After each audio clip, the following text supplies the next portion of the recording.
When Duke Adrian Blackthorne shocked London by kneeling before a housemaid in front of the entire aristocracy, the ballroom erupted in outrage. But what you're about to hear is the extraordinary story of how a woman with nothing dared to love a man with everything, and how that impossible love rewrote the rules of an empire. Stay until the end to discover how Mirabelle transformed from invisible servant to the most powerful duchess England had ever seen. If you're watching from anywhere in the world, drop your city in the comments. Let's see how far this story reaches.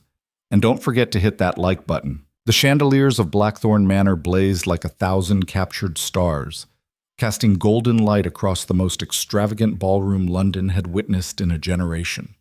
It was the spring of 1837, and every candle, every flower arrangement, every precisely placed chair screamed of one singular purpose. Duke Adrian Blackthorne would choose a wife tonight, or so the entire aristocracy believed. 100 noblewomen had been invited, not 99, not 101, exactly 100, as if the precision of the number somehow elevated the spectacle to something more than a glorified auction of bloodlines and bank accounts. Each lady wore her family's finest silks, their jewels catching the light with calculated perfection. Diamonds from the northern estates, sapphires from the coastal fortunes, emeralds that had adorned queens in centuries past. The air itself seemed thick with ambition. Adrian stood near the grand staircase, his jaw tight, his posture rigid despite years of training to appear effortlessly composed.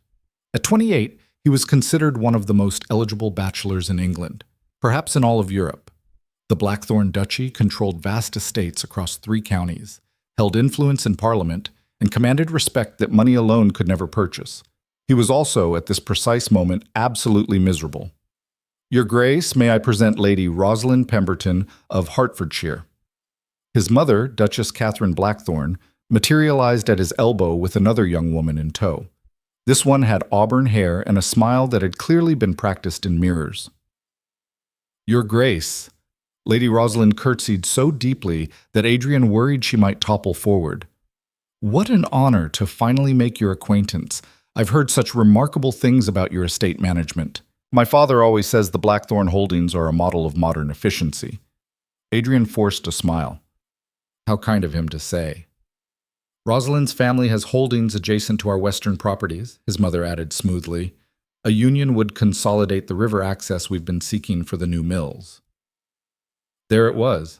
Not Rosalind is intelligent or Rosalind shares your passion for literature. Just rivers and mills and the cold mathematics of power.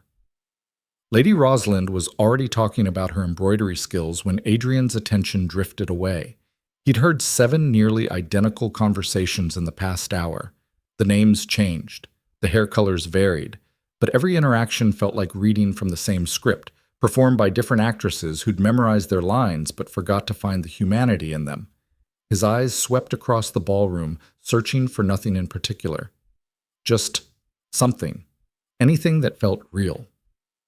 The orchestra played a waltz. Couples swirled across the marble floor in perfect formation.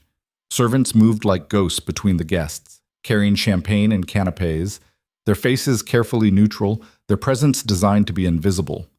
That's when he saw her. She was moving along the far wall, a tray balanced on one hand with the kind of unconscious grace that spoke of years of practice.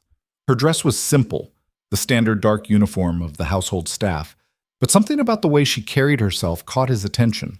There was no performance in her movements, no calculation, just quiet competence and a kind of stillness that seemed impossible in a room full of social warfare.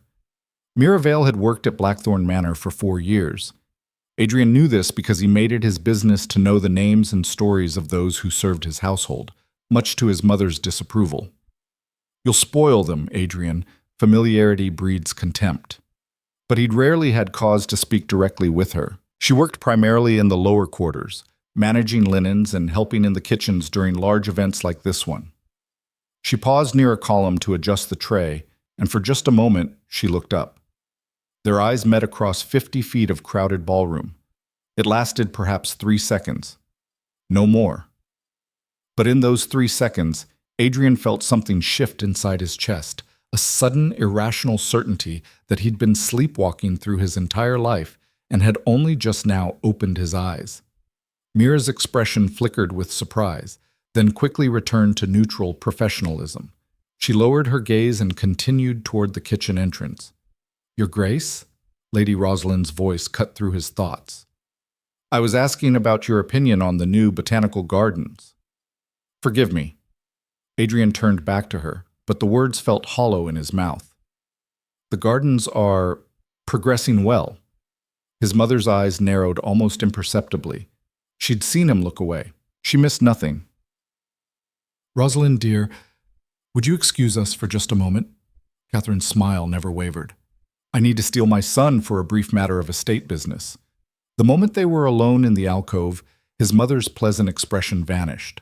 "What was that?" "What was what?" Adrian kept his voice level. "You were staring across the room. At the staff."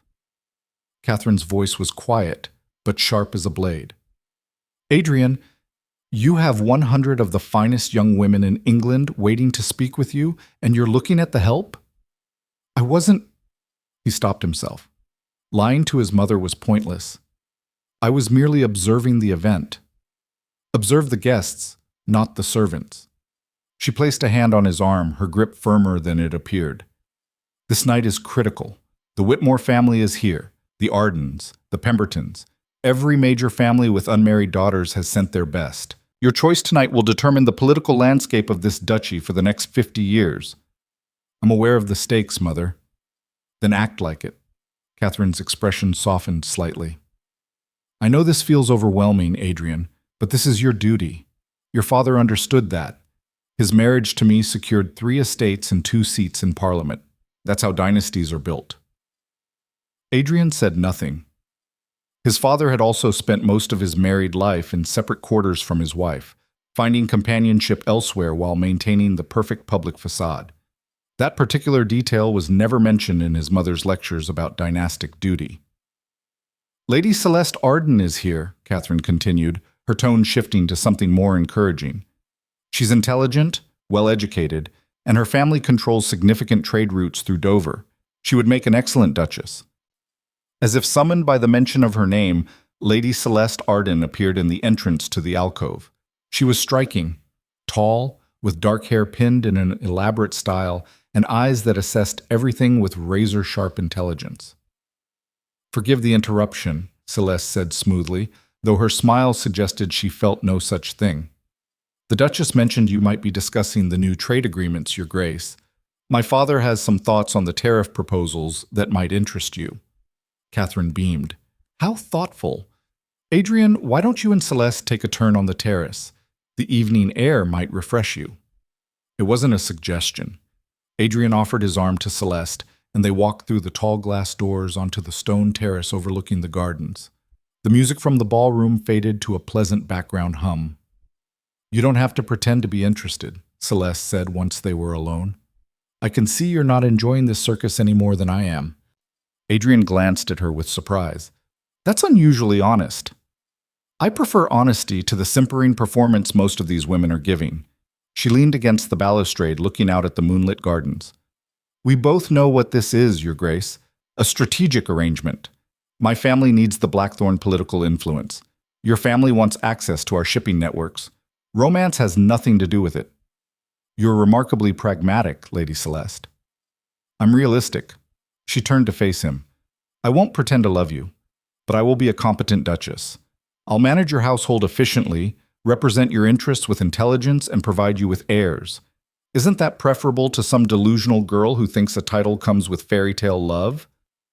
There was something almost refreshing about her directness, even if it made Adrian's chest feel hollow. "And what do you get out of this arrangement?" he asked. "Power."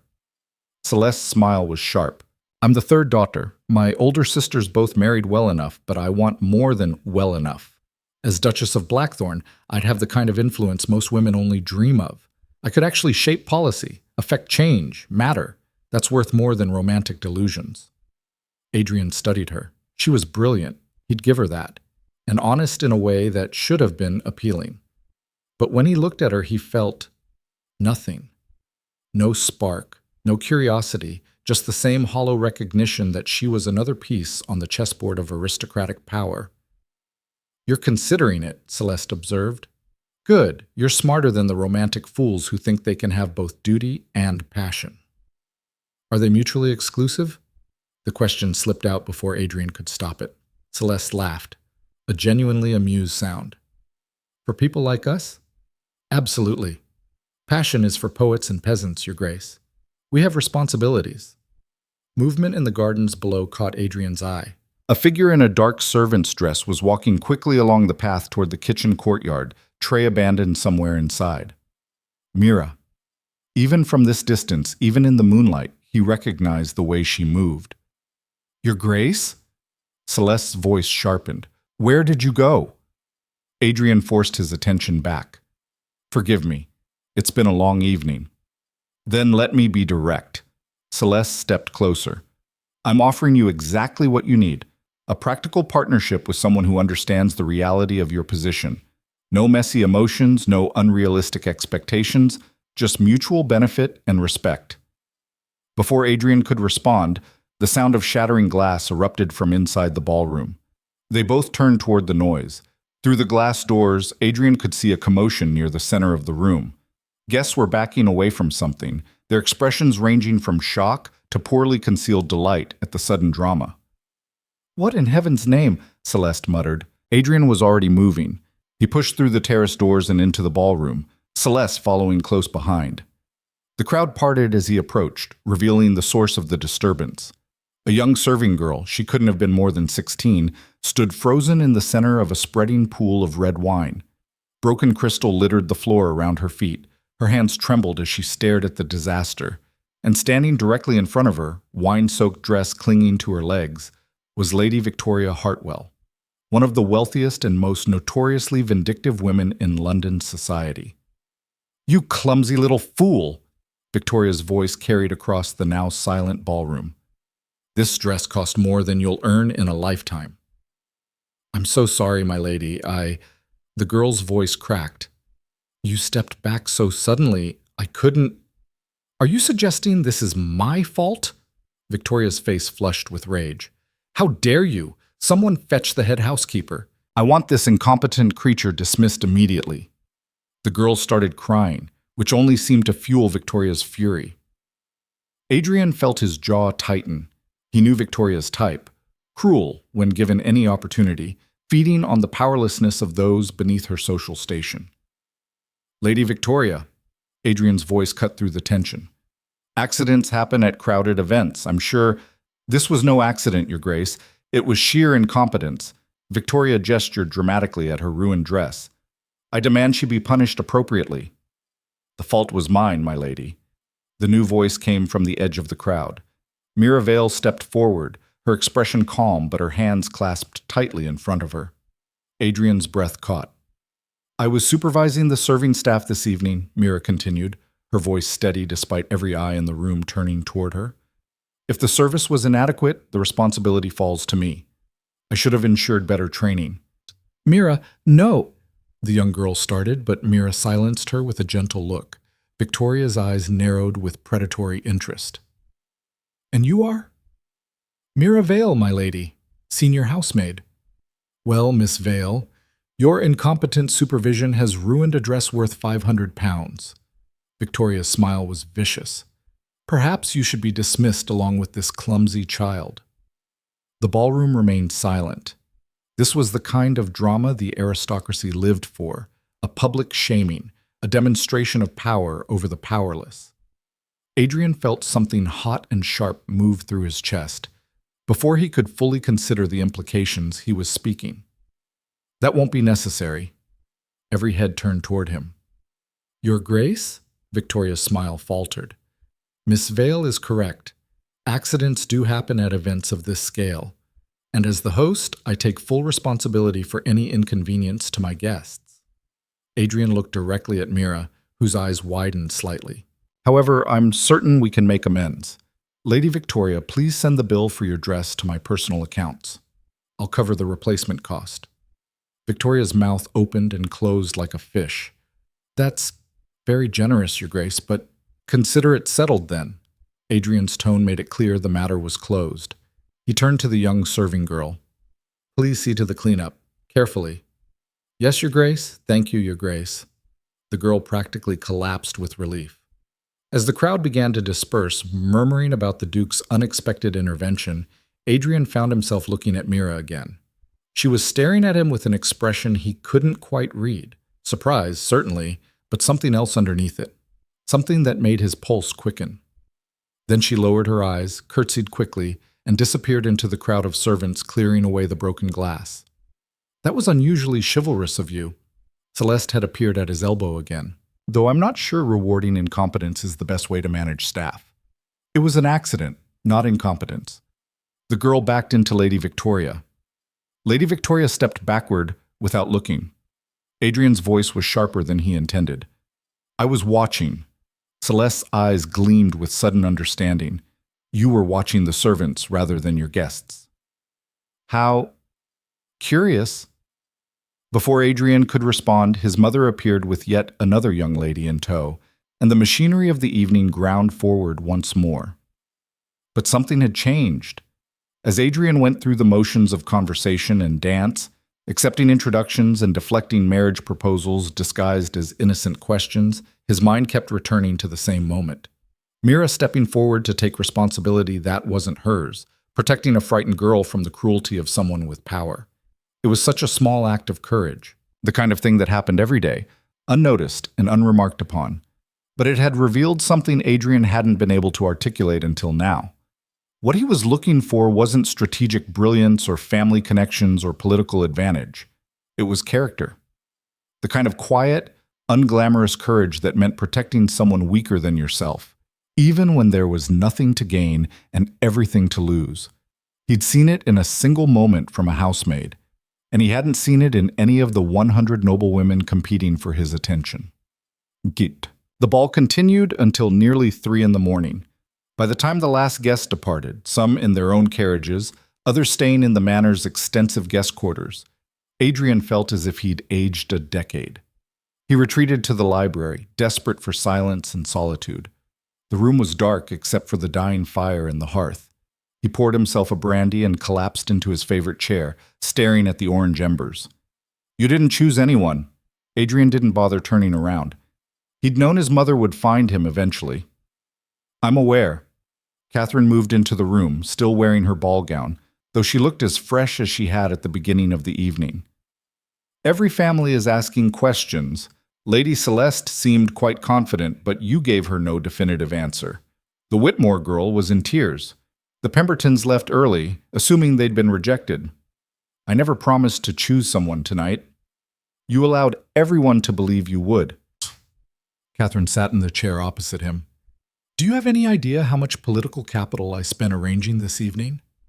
How many favors I called in to assemble this particular group of families? I didn't ask you to do that. You didn't have to ask. It's my duty as your mother and as the Duchess of this house to secure your future." She paused. "What happened tonight, Adrian? What changed?" He took a long sip of brandy, considering how to answer. Finally, he said, "Did you know that Father used to walk the estate at night after you'd gone to bed?" Catherine's expression didn't change, but something flickered in her eyes. "The groundskeeper told me," Adrian continued, "Father would walk for hours, alone, no matter the weather. The staff thought he was checking the property, but I think he was just trying to breathe. Your father understood duty.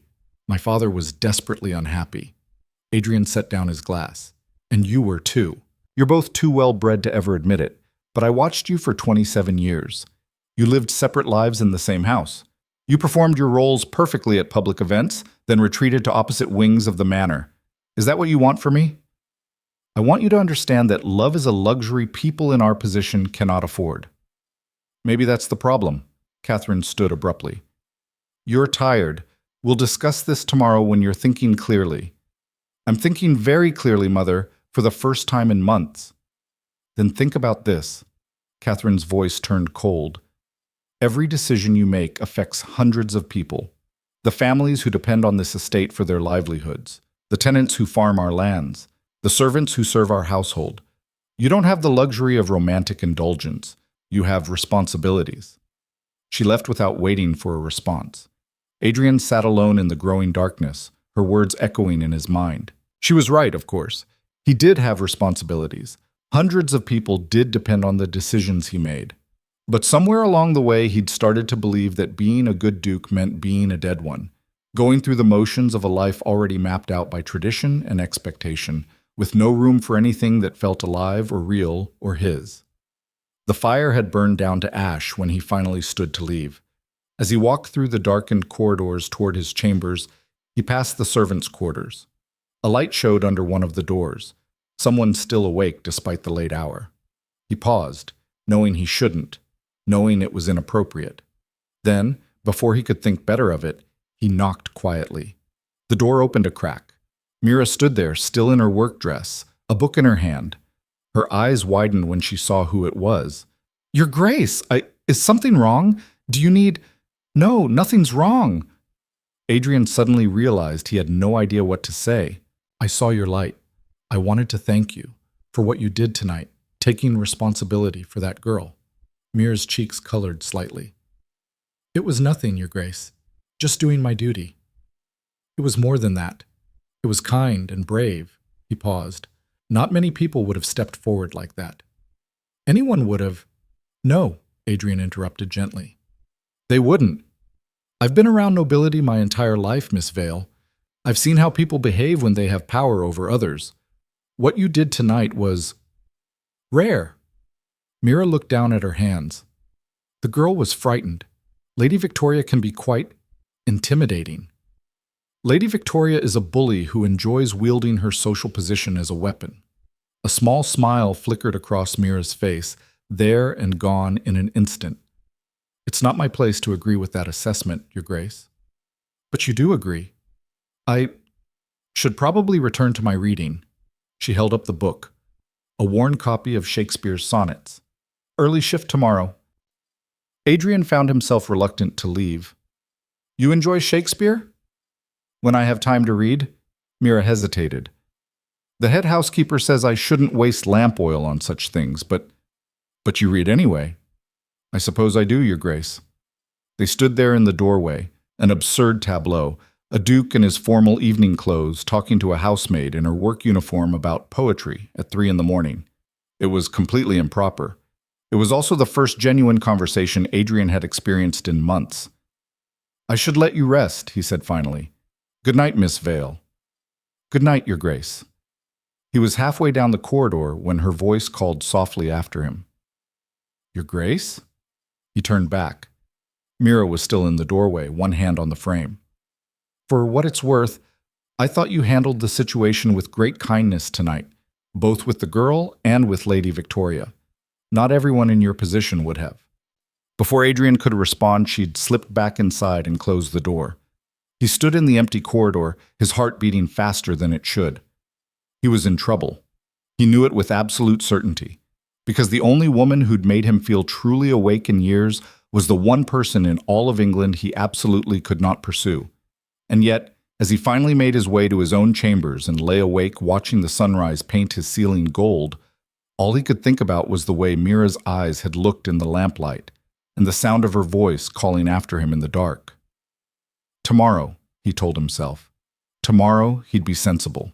Tomorrow he'd remember his responsibilities and his duty, and all the very rational reasons why this impossible feeling was something he needed to bury deep and never examine again. But tonight, what was left of it, he let himself imagine just for a moment what it might be like to live in a world where a duke could choose his own heart over his title, where the woman who made him feel most alive wasn't the one he was forbidden to want, where duty and desire weren't enemies but somehow, impossibly, the same thing.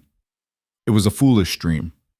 But as the sun rose over Blackthorne Manor, Adrian held on to it anyway, because for the first time in his carefully controlled, strategically planned life, he'd felt something that scared him more than disappointing his family or failing his responsibilities. He'd felt hope. And hope, he was beginning to realize, was the most dangerous thing of all. The morning after the ball arrived with cruel brightness. Sunlight streamed through the manor's tall windows, illuminating dust motes that danced in the air like tiny accusations. Adrian had managed perhaps 2 hours of sleep before his valet knocked to begin the day's preparations. By the time he descended to breakfast, the house was already buzzing with gossip. absolutely humiliated when he didn't choose her. My sister said he barely spoke to anyone. Defending a clumsy maid in front of Lady Victoria, can you imagine? The whispers died the moment Adrian entered the breakfast room, but the damage was done. His mother sat at the head of the table, her face a mask of controlled displeasure. Three of the overnight guests, Lady Celeste, Lady Rosalind, and Lady Margaret Whitmore, occupied the other seats, their expressions ranging from calculated interest to barely concealed frustration. "Good morning," Adrian said, taking his usual seat. "Good morning, Your Grace," the ladies chorused with varying degrees of warmth. Catherine set down her teacup with deliberate precision. "We were just discussing the autumn hunting season. Lady Margaret's family has offered the use of their estate in Yorkshire." It was a transparent attempt to restart marriage negotiations. Adrian helped himself to eggs and toast, buying time. "How generous." "I thought perhaps a smaller gathering might be more conducive to meaningful conversation," Catherine continued. "Last night was rather overwhelming." Celeste leaned forward slightly. "The Duchess makes an excellent point, Your Grace. Perhaps what you need isn't a ballroom full of strangers, but the opportunity to know someone properly, without all the performance and pretense." Adrian met her eyes. She was offering him an out, a way to salvage the political disaster of last night by focusing his attention on a single, appropriate candidate. It was the smart move, the expected move. "Perhaps," he said non-committally. The breakfast continued in strained politeness until a commotion from the entrance hall interrupted them. Raised voices, the sound of someone crying, and then the head housekeeper, Mrs. Thornberry, appeared in the doorway looking deeply uncomfortable. "Your Grace, forgive the intrusion, but there's a matter that requires your immediate attention." Adrian stood, grateful for the escape. "What is it?" "It's perhaps better discussed privately, Your Grace." The edge of genuine distress in her voice made Adrian move quickly. He followed her into the hall, where he found a small crowd of servants gathered around someone on the floor. Mira. She was sitting on the marble tiles, her left hand cradled against her chest, her face pale with pain. A broken porcelain pitcher lay shattered nearby, its contents spreading across the floor in a dark puddle. Adrian was beside her before conscious thought caught up. "What happened?" "I'm fine, Your Grace, truly." Mira's voice was tight with pain despite her words. "Just clumsy this morning." "She scalded her hand," said one of the kitchen maids, a girl named Beth. "The water was boiling for tea service, and the pitcher handle broke when she lifted it." Adrian could see now that Mira's left hand was already turning an angry red. Burns. Bad ones. "Someone fetch the physician," he ordered. "Your Grace, that's not necessary," Mira started. "It's absolutely necessary." Adrian looked at Mrs. Thornberry. "Is Dr. Matthews still in residence?" "He stayed overnight after the ball, Your Grace. I'll send for him immediately."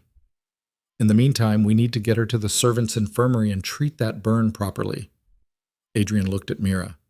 "Can you stand?" "I can walk myself, Your Grace. You shouldn't—" But Adrian was already helping her to her feet, supporting her elbow with his hand. The contact sent an electric shock through him that he firmly ignored. "Your Grace!" His mother's voice cut across the hall. She'd emerged from the breakfast room, the three ladies behind her. "What on earth is happening?" "One of the staff has been injured," Adrian said calmly. "I'm ensuring she receives proper medical attention." Catherine's eyes took in the scene. Her son's hand on a maid's arm, the broken pitcher, the gathered servants all watching with undisguised interest. "Mrs. Thornberry can handle such matters," Catherine said, her tone allowing no argument. "You have guests waiting."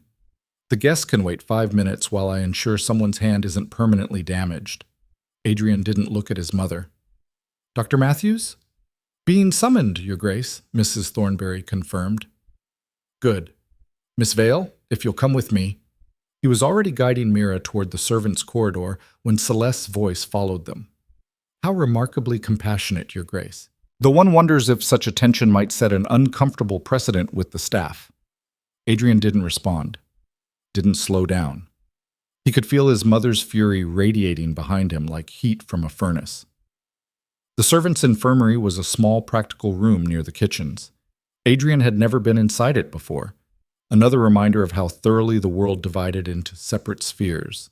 He helped Mira to a chair while a young maid scrambled to prepare a basin of cool water. Your Grace, you really don't need to stay, Mira said quietly. I'm sure Dr. Matthews will. Let me see your hand. She hesitated, then slowly extended her left hand. The burn covered most of her palm and 3 fingers. Already blisters were forming along the worst areas. Adrian felt something dark and hot move through his chest. This kind of injury could cripple her hand permanently if not treated properly. And she'd been trying to minimize it, to avoid causing trouble because admitting pain meant taking time away from work. How did this happen? He asked. The pitcher handle broke? Mira nodded. It was an old one. I should have checked it more carefully. Old equipment breaking isn't your fault. I should have been more careful, she insisted. Mrs. Thornberry runs a tight household. We're expected to notice these things. The young maid returned with the water basin and clean cloths. Adrian took one, dampened it, and gently began to clean the burn. Mira flinched but didn't pull away. You do realize this is highly improper, she said softly. A duke treating a maid's injuries. Then it's a good thing I've never been particularly concerned with propriety. Your mother would disagree. Adrian smiled despite himself. My mother disagrees with most of my choices lately. They fell into silence as he worked. Adrian was acutely aware of how close they were sitting, the warmth of her skin, the way she bit her lower lip against the pain. Every instinct screamed that this was dangerous, not the burn treatment, but the intimacy of the moment, the way his pulse quickened when her eyes met his. Why did you do it? The question escaped before he could stop it. Do what, Your Grace? Step forward last night. Take responsibility for that girl. Mira was quiet for a moment. Because someone had to. And I'm less valuable than she is. That's not true. Of course it is. Mira's voice was matter-of-fact, without self-pity. I've been here 4 years. I know how the household works. That girl was new, barely settled. If she'd been dismissed, her family would have suffered. She has younger siblings who need the money she sends home. And you don't have family who need your wages? Something flickered across Mira's face. I have a younger brother. He's apprenticed to a blacksmith in Kent, doing well. But he's settled, secure. I could afford to risk my position more easily than she could afford to risk hers. Adrian absorbed this. She'd made a cold calculation of relative suffering and decided to shield the more vulnerable person, even at potential cost to herself. That's remarkably selfless. It's just practical, Your Grace. Mira pulled her hand back as Dr. Matthews bustled into the room, medical bag in hand. Your Grace, Mrs. Thornberry said there was an injury. Ah, Miss Vale, let's have a look. Adrian stepped back, watching as the physician examined Mira's hand with professional efficiency.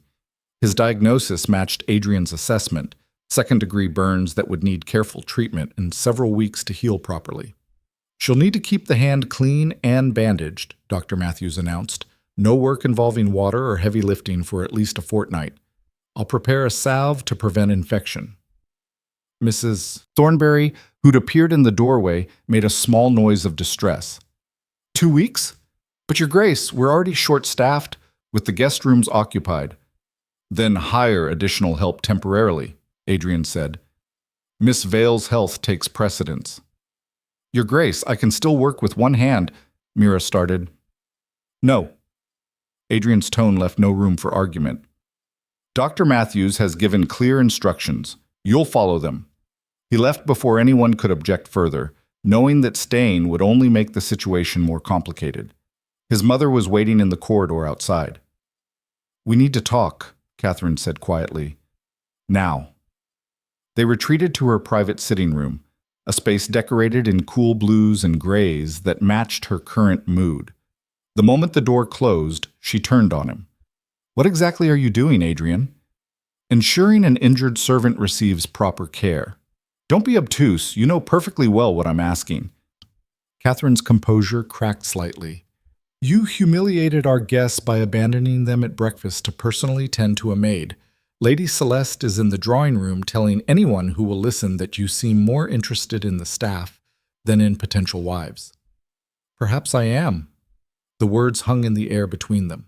Catherine's face went very still. Tell me you're not serious.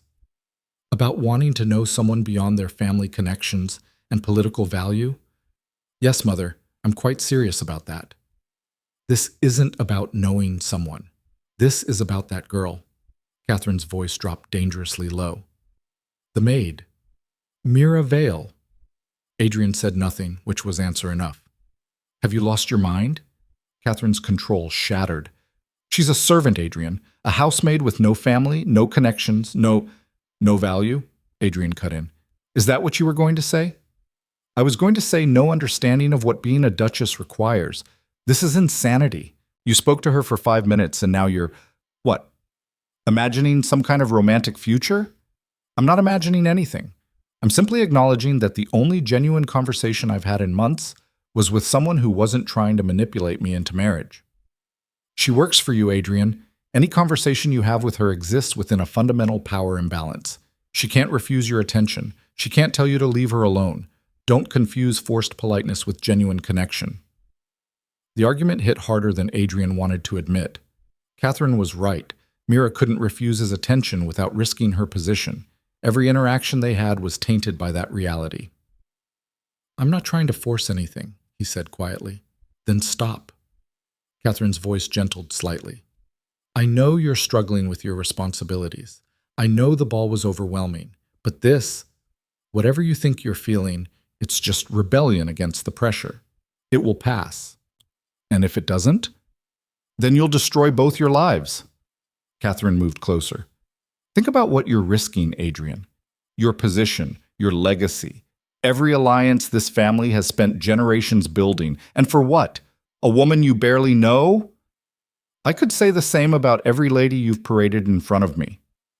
Those ladies understand the world you live in. They've been raised to navigate it. A housemaid hasn't. If you somehow convinced her to, what? Run away with you? Marry you? She would be eaten alive by society. They would destroy her. Every day would be warfare. Maybe she's stronger than you think. It doesn't matter how strong she is. Catherine's frustration boiled over. The aristocracy doesn't care about strength or character or any of the qualities you suddenly find so important. They care about bloodlines and money and power. A duchess who was a maid would be shunned by every family that matters. Your children would be excluded from society. Your political influence would evaporate. Is that what you want? Adrian had no answer. Because his mother was right about all of it, the social consequences would be devastating, but something in him refused to accept that reality should dictate every choice he made. I need time to think, he said finally. Take all the time you need, but stay away from that girl while you're thinking. Catherine's expression hardened. I mean it, Adrian, for both your sakes. She left him alone in the sitting room, surrounded by expensive furniture and tasteful art that suddenly felt like prison walls. Adrian stood there for a long moment, then made a decision that probably proved his mother right about the rebellion part. He went looking for Mira. He found her in the gardens 3 hours later. She was sitting on a stone bench in the rose garden, her bandaged hand resting in her lap, her eyes closed against the afternoon sun. She'd changed from her work uniform into a simple gray dress, probably her only other clothing. She opened her eyes as he approached and immediately started to stand. Please don't, Adrian said. You're injured. Sit. Mira settled back onto the bench, looking uncomfortable. Your Grace, I'm not supposed to be in this part of the gardens. I give you permission. That's not really how it works. I'm a duke. I can make it how it works. Adrian sat beside her, knowing it was reckless and not caring. How's your hand? It hurts, Mira admitted, but Dr. Matthews said it should heal without permanent damage if I follow his instructions. Good. They sat in silence for a moment. Around them, late spring roses bloomed in riots of color, deep reds and soft pinks and pristine whites. The air smelled of flowers and cut grass and possibility. You shouldn't be here, Mira said quietly. With me. People will talk. People are already talking. Then you're making it worse.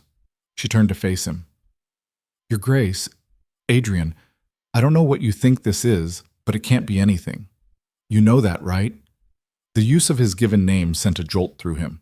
I know what everyone keeps telling me it should be. They're right, though, aren't they? Mira's voice was gentle but firm. You're a duke. I'm a maid. Those are facts that don't change no matter how we feel about them. How do you feel about them? Terrified. The word came out barely above a whisper. Because I've worked very hard to build a life here. A safe life. And whatever this is, she gestured between them, threatens all of that. I would never let you be dismissed. It's not just about being dismissed. Mira's eyes met his. It's about what happens after. If people think there's something between us, my reputation in service is ruined. No respectable household would hire me.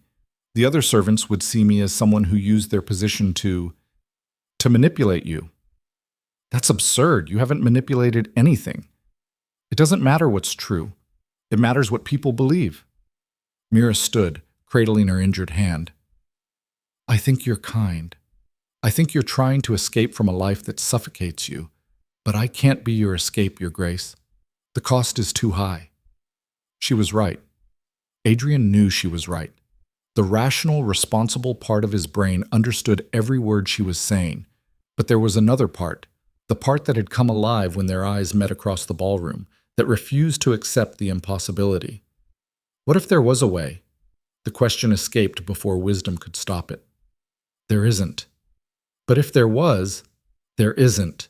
Mira's voice turned desperate. Please stop. You're making this harder than it needs to be. I'm making it hard? You're the one pretending you don't feel anything. Mira's expression crumbled for just a moment, revealing the truth beneath the careful control. What I feel doesn't matter. It matters to me. It shouldn't. The words came out sharp, almost angry. You have responsibilities, people who depend on you, a legacy to maintain. You can't throw all of that away because you talk to a housemaid in a garden. What if I'm tired of letting responsibility decide everything? What if I want to choose something for myself for once? Then choose something that won't destroy both our lives. Mira backed away, her eyes bright with unshed tears. Please, Your Grace, for both of us, let this go. She turned and walked quickly back toward the servants' entrance, her injured hand held carefully against her body. Adrian watched her disappear into the manor, his heart pounding with a mixture of frustration and longing, and the terrible knowledge that she was right about everything. He stood in the garden until the sun began to set, wrestling with the impossible arithmetic of duty versus desire. Finally, he made a decision. He would do what his mother wanted, what Mira wanted, what everyone expected. He would let it go. He would choose one of the appropriate ladies, make the strategic marriage, maintain the legacy, fulfill his responsibilities. It was the right decision, the only decision, and it felt like dying. For the next week, Adrian threw himself into being the perfect duke. He accepted Lady Celeste's invitation to tour her family's shipping operations in Dover. He attended afternoon tea with Lady Rosalind and her parents to discuss land consolidation. He even agreed to join the Whitmore family for their autumn hunting party. The household breathed a collective sigh of relief. Catherine's pleased expression said she knew she'd won, and Adrian did his very best not to think about Mira. He failed spectacularly. Every time he passed the servants' corridor, he found himself listening for her voice. Every meal, he caught himself scanning the servers for her face. At night, he lay awake remembering the way she'd looked in the garden with sunlight in her hair, telling him to let her go. He was going mad with it. Meanwhile, Mira had vanished into the lower household. With her hand bandaged, she'd been reassigned to lighter duties, inventory management, organizing the linen closets, supervising younger maids, tasks that kept her away from the main house, and more importantly, away from him. It should have made things easier. It didn't. You're distracted again, Celeste observed during their third meeting that week. They were in the manor library, ostensibly reviewing trade contract proposals. Where did you go? Nowhere. Continue. Adrian, she set down the documents. We're both intelligent people. Let's not waste time pretending. Pretending what? That you're even remotely interested in marrying me. Celeste's expression was unreadable.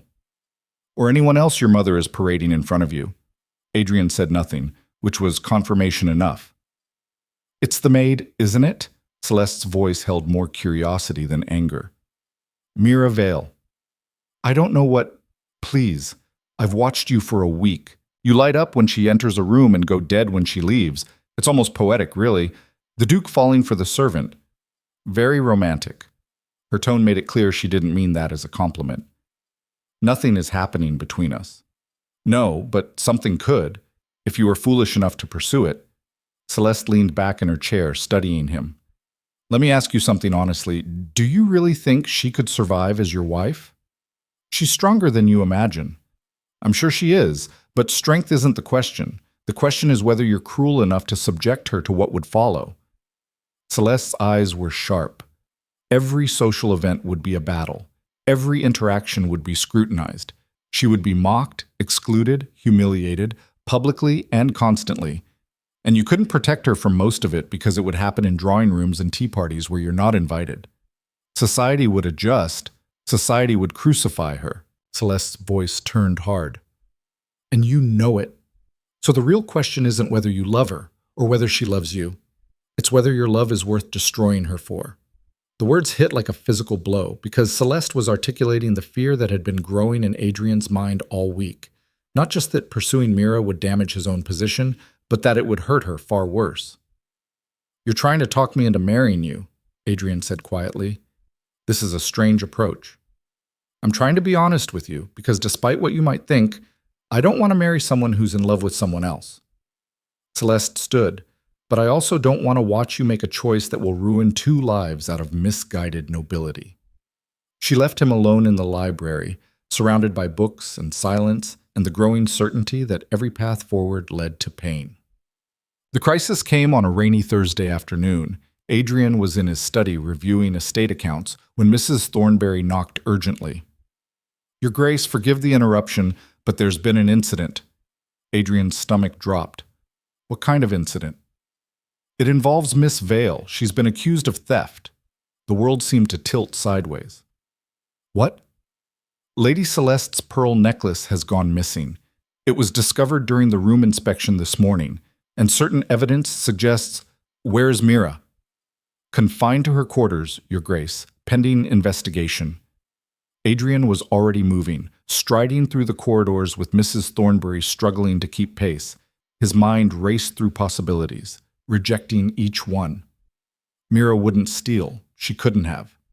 Unless someone wanted it to look like she had. He reached her door and pushed it open without knocking. Mira sat on the narrow bed, her face pale, her bandaged hand clenched in her lap. Your Grace, Mrs. Thornberry started. Leave us. But protocol, now. The housekeeper retreated, closing the door with a disapproving click. Mira stood slowly. You shouldn't be here. Tell me what happened. I didn't take anything, I swear it. I know you didn't. Adrian moved closer. But someone wants it to appear that you did. Where was the necklace found? In my drawer, under my spare dress. Mira's voice shook slightly. I don't know how it got there. I've never even been in Lady Celeste's room. Adrian's jaw tightened. The pieces were clicking into place with sickening clarity. Celeste had warned him, not out of concern for Mira's well-being, but as a test, to see if he would back down. And when he hadn't, when he'd continued to seek Mira out despite knowing better, Celeste had taken action, removing the competition. This is my fault, Adrian said quietly. How is this your fault? Because I didn't listen when you told me to stay away. I made you a target. He looked at her directly. Celeste did this. I'm certain of it. You can't prove that. No, but I can prove you didn't do it. How? Mira's voice cracked. The necklace was in my room. That's all the proof anyone will need. Then we'll find better proof. Adrian turned toward the door, his mind already calculating angles and strategies, but Mira's voice stopped him. Adrian, wait! He turned back. She was crying now, silent tears streaming down her face. This is what I was trying to tell you. This is what happens when someone like me gets noticed by someone like you. We become targets. We become weapons people use against each other. I won't let them hurt you. You can't stop them. Mira wiped at her tears with her good hand. The best thing you can do for me now is exactly what everyone's been telling you to do. Walk away. Choose Lady Celeste or Lady Rosalind or anyone else. Let me disappear back into the household where I belong. I'm not going to abandon you when you're accused of a crime you didn't commit. You have to. Mira's desperation broke through. Don't you understand? If you defend me now, it proves everything they'll say about us. It makes it look like I did seduce you, like I am a manipulative servant who, I don't care what they say, but I do. The words came out raw. I care because after you ride in and save me and prove my innocence and go back to being a duke, I still have to live in this world. I still have to work, and no one will ever trust me again. Adrian felt something crack inside his chest, because she was right. Even if he proved her innocence, the stain would remain. The whispers would follow her forever. He tried to be noble, to protect her, to fight for something real in a world built on pretense, and in doing so, he'd made everything worse. I'm sorry, he said quietly, for all of it. Mira shook her head, tears still falling. Just go, please, before you make it any worse than it already is. Adrian stood there for a long moment, torn between every instinct screaming at him to stay and fight, and the terrible knowledge that staying would only hurt her more. Finally, he turned and walked out, closing the door softly behind him. In the corridor, he found not just Mrs. Thornberry waiting, but his mother and Lady Celeste as well. Your Grace, Celeste said smoothly, I do hope Miss Vale was able to explain how my necklace ended up in her possession. Adrian looked at her, really looked at her, and saw the calculation behind her sympathetic expression. She'd orchestrated this entire situation, created a problem only he could solve, forcing him to choose between defending Mira and maintaining his position. It was brilliant and ruthless and absolutely unforgivable. I think you and I both know exactly how that necklace ended up where it did, Adrian said quietly. Celeste's expression didn't change. I'm sure I don't know what you mean, Your Grace. Of course you don't. Adrian turned to his mother. I need to speak with you, privately. In Catherine's sitting room, he outlined what he knew and what he suspected. His mother listened with growing horror. You're accusing Lady Celeste of planting evidence? Yes. Do you have any proof? Not yet, but then you have nothing. Catherine stood abruptly. Adrian, I understand you've developed feelings for this girl, but you cannot throw around accusations against a woman of Lady Celeste's standing without evidence. So we're just going to let Mira be dismissed in disgrace for a crime she didn't commit? We're going to investigate properly, interview the staff, search for witnesses. Catherine's voice softened slightly. If she's innocent, the truth will emerge. And if it doesn't emerge quickly enough? If Celeste's family demands immediate action? His mother didn't answer, which was answer enough. Adrian left the sitting room and went directly to the servants' quarters. He interviewed maids, questioned footmen, searched for anyone who might have seen something unusual near Mira's room. It took him 3 hours to find what he needed. A young serving girl named Annie, barely 14, had seen someone near Mira's room 2 mornings ago. Someone who shouldn't have been in the servants' corridor. I didn't think nothing of it at the time, Annie whispered, clearly terrified of speaking to the Duke directly. But it was early, before the other ladies were awake, and she said she'd gotten lost looking for the breakfast room. Who? Adrian asked, though he already knew. Lady Celeste, Your Grace. Adrian felt triumph and fury war in his chest. Would you be willing to tell this to my mother, to testify to what you saw? Annie's face went white. Your Grace, I can't. If I speak against a lady of quality, I'll never work again. I'll protect you, I promise. You can't promise that, Your Grace. Begging your pardon, but you can't. Annie's voice shook. If word gets out that I testified against Lady Celeste, every household in England will know me as a troublemaker. I have a family depending on my wages. I can't risk it. She was right. Adrian knew she was right. The same system that would destroy Mira would destroy this frightened girl if she spoke up. The injustice of it made him want to tear the entire social structure down brick by brick. What if I convinced Lady Celeste to drop the accusation, he asked, without needing your testimony? How would you do that, Your Grace? Adrian's smile was grim. By giving her exactly what she wants. Adrian found Celeste in the drawing room, playing cards with Lady Rosalind and two other overnight guests. She looked up as he entered, her expression perfectly composed. "Your Grace, what a pleasant surprise." "I need to speak with you," Adrian said. "Privately." The other ladies exchanged glances, sensing drama. Rosalind started to protest, but Celeste stood smoothly, setting down her cards. "Of course, Your Grace. Ladies, if you'll excuse me." They walked to the conservatory in silence. Rain hammered against the glass ceiling, turning the tropical plants into silhouettes against the gray sky. The air smelled of damp earth and flowers. The moment they were alone, Celeste's pleasant mask slipped slightly.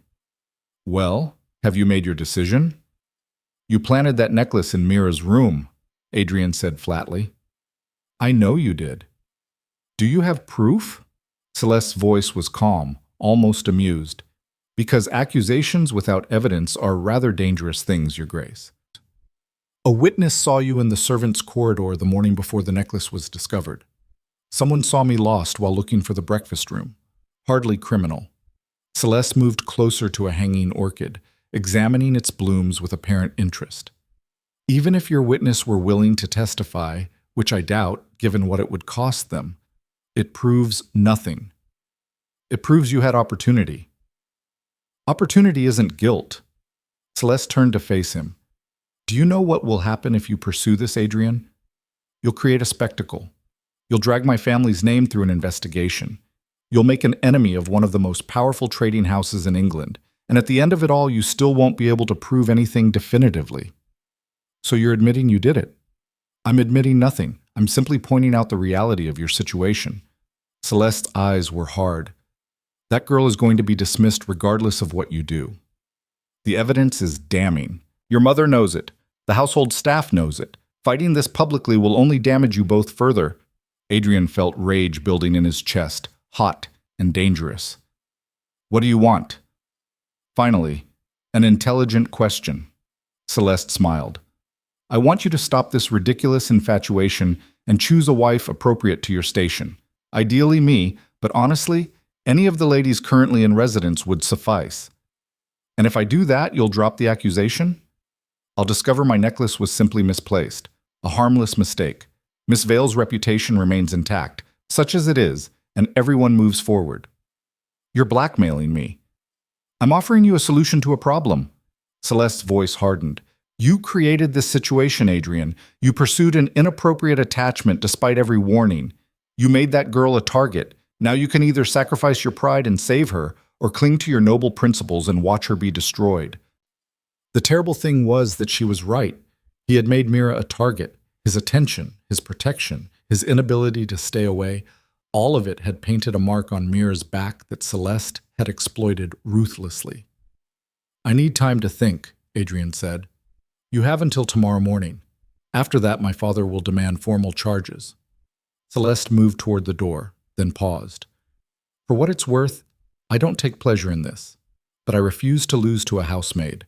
The world simply doesn't work that way." She left him alone among the tropical flowers, the rain pounding overhead like artillery fire.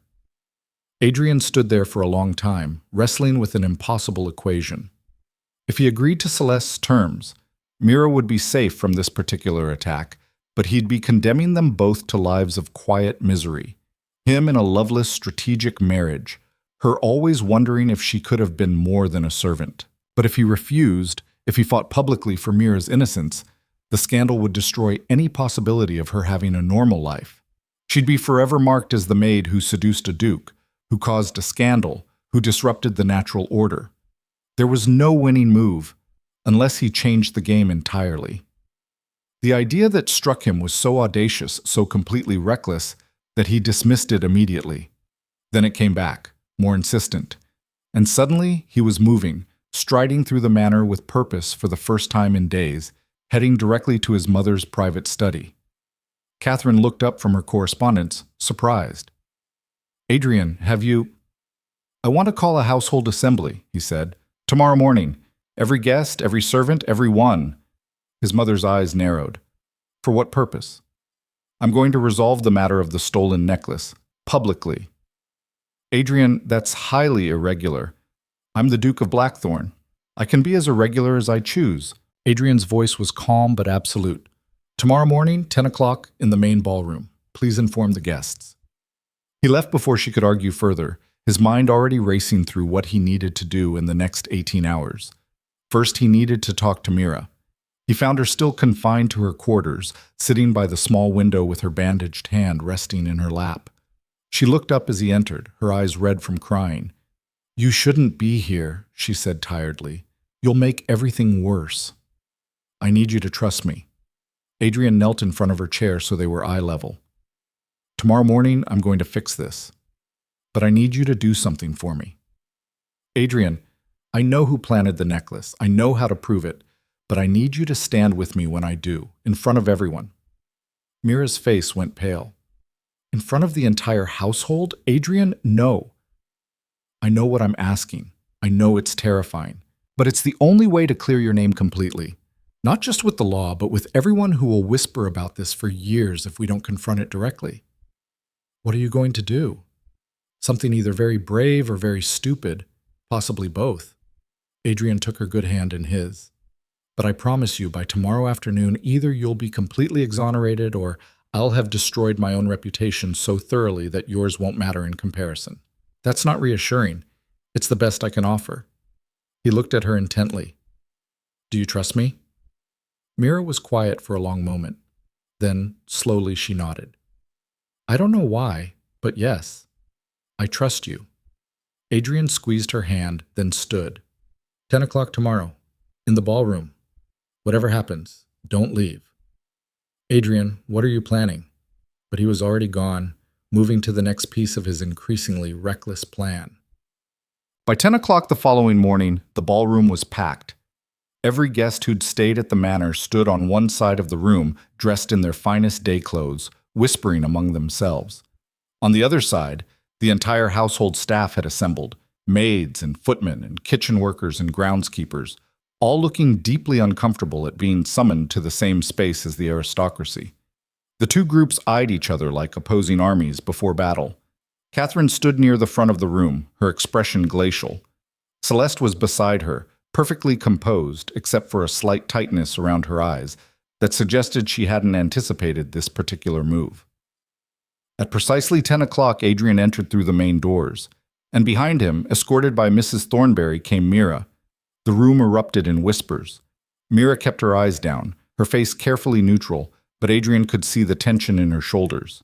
He led her to the center of the room, positioning them so they faced both the aristocracy and the servants.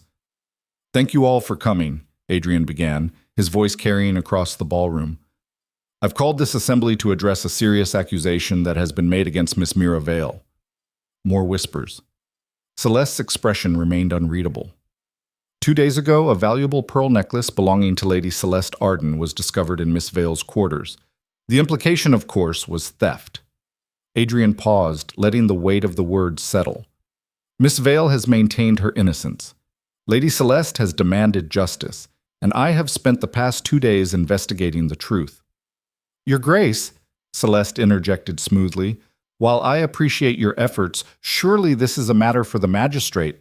"It would be," Adrian cut in, "if Miss Vale were actually guilty, but she's not." The room went deadly silent. "That's a bold claim," Celeste said, her voice cool. "Do you have evidence?" "I have a witness who saw you in the servants' corridor on the morning in question, a corridor you had no legitimate reason to be in." Celeste's smile never wavered. "As I explained to you yesterday, I was lost. The manor is quite large, and I was looking for the breakfast room. At 5 in the morning, an hour before breakfast was even being prepared. I'm an early riser, Your Grace, hardly a crime." Adrian could feel the assembly shifting, uncertain. Celeste was too good at this, too practiced at deflection and reasonable explanations. He needed to break her composure, force her to make a mistake. Time for the real gamble. "You're absolutely right," Adrian said. "Being in the wrong corridor isn't a crime. So let me ask you something else, Lady Celeste. Why did you do it?" "I beg your pardon? Why frame Mira? What did you hope to accomplish?" Adrian moved closer to Celeste, his voice steady. "Was it to remove a rival? To prove a point? To force my hand?" "Your Grace, I have no idea what you're—" Because it worked, Adrian continued, speaking over her. You did force my hand. You made me choose between protecting someone I care about and maintaining my position, between duty and conscience, between what's expected and what's right. Catherine stepped forward. Adrian, this is inappropriate. And you know what I realized? Adrian turned to address the entire room now. That choice isn't actually a choice at all. Because if my duty requires me to abandon someone innocent to be destroyed by lies, then my duty is wrong. The ballroom erupted. Aristocrats shouting in outrage, servants gasping in shock. Catherine's face had gone white. Celeste, however, had finally lost her composure. You're making a fool of yourself, Your Grace, over a servant. Maybe I am. Adrian turned to Mira, who was staring at him with wide, terrified eyes. But she's not just a servant to me. She never has been. Adrian, Mira whispered, don't. But he was already speaking again, his voice ringing across the ballroom. I know what you all think, what you're all assuming, that I've been seduced, manipulated, led astray by inappropriate feelings. He looked directly at his mother. But you're wrong. Mira never pursued me. She never encouraged me. In fact, she's done everything possible to push me away, to protect both of us from exactly this kind of situation. Then why are we all here? Celeste's voice was sharp with fury. If she's so noble, if this is all so innocent, why create this spectacle? Because I'm tired of pretending. Adrian felt something break free in his chest, a restraint he'd been holding for so long he'd forgotten it was there. I'm tired of playing games where people are pieces to be moved around a board. I'm tired of marriages arranged like business contracts and relationships measured in political advantage. I'm tired of a system that values bloodlines over character and titles over truth. You're having a tantrum, Celeste said coldly. A privileged child upset that he can't have exactly what he wants. Maybe. Or maybe I'm the only one honest enough to admit that this entire system is built on a foundation of cruelty and lies. The room had gone deathly quiet again. Every eye was fixed on Adrian. Lady Celeste, you planted that necklace in Mira's room, Adrian said, his voice steady and clear. You did it to force me to choose you as my wife, and I can't prove it definitively because you're too clever and too careful to leave evidence that would stand up in court. Celeste's smile was triumphant. Then you have nothing. I have something better than evidence. Adrian turned to the assembled servants. I have knowledge of how this household actually works. The aristocracy thinks you're invisible. They assume you see nothing, know nothing, matter for nothing. He looked at Annie, the young serving girl who'd witnessed Celeste in the corridor. She was pale and shaking, but met his eyes. But you see everything, don't you? Adrian continued. You know which ladies are kind and which are cruel. You know who treats you like human beings and who treats you like furniture. And you know exactly what happened with that necklace. Your Grace, Mrs. Thornberry started, alarmed. I'm not asking anyone to testify, Adrian said quickly. I'm not demanding you risk your livelihoods. I'm simply pointing out that the truth exists, whether or not it can be legally proven. Everyone in this room knows what really happened. We all know who planted that necklace and why. Celeste's face had flushed with anger. This is absurd. You're destroying your own credibility to protect a lying thief. Then let's test it. Adrian's voice cut through her objection. If Mira is a thief, she'll have stolen before. Search her quarters thoroughly. Search her belongings. Interview every servant she's ever worked with. If there's any pattern of theft, any hint of dishonesty, I'll accept your accusation immediately. Celeste hesitated just for a fraction of a second. It was enough. Or we could do this differently, Adrian continued. You could admit what you did. Take responsibility for your actions, and we could all move forward with our dignity and tact. I will do no such thing. Then I'll make you a counteroffer to the one you made me yesterday. Adrian's voice turned cold. Drop the accusation, apologize to Mira publicly, and leave Blackthorne Manor within the hour. Do that, and this ends here.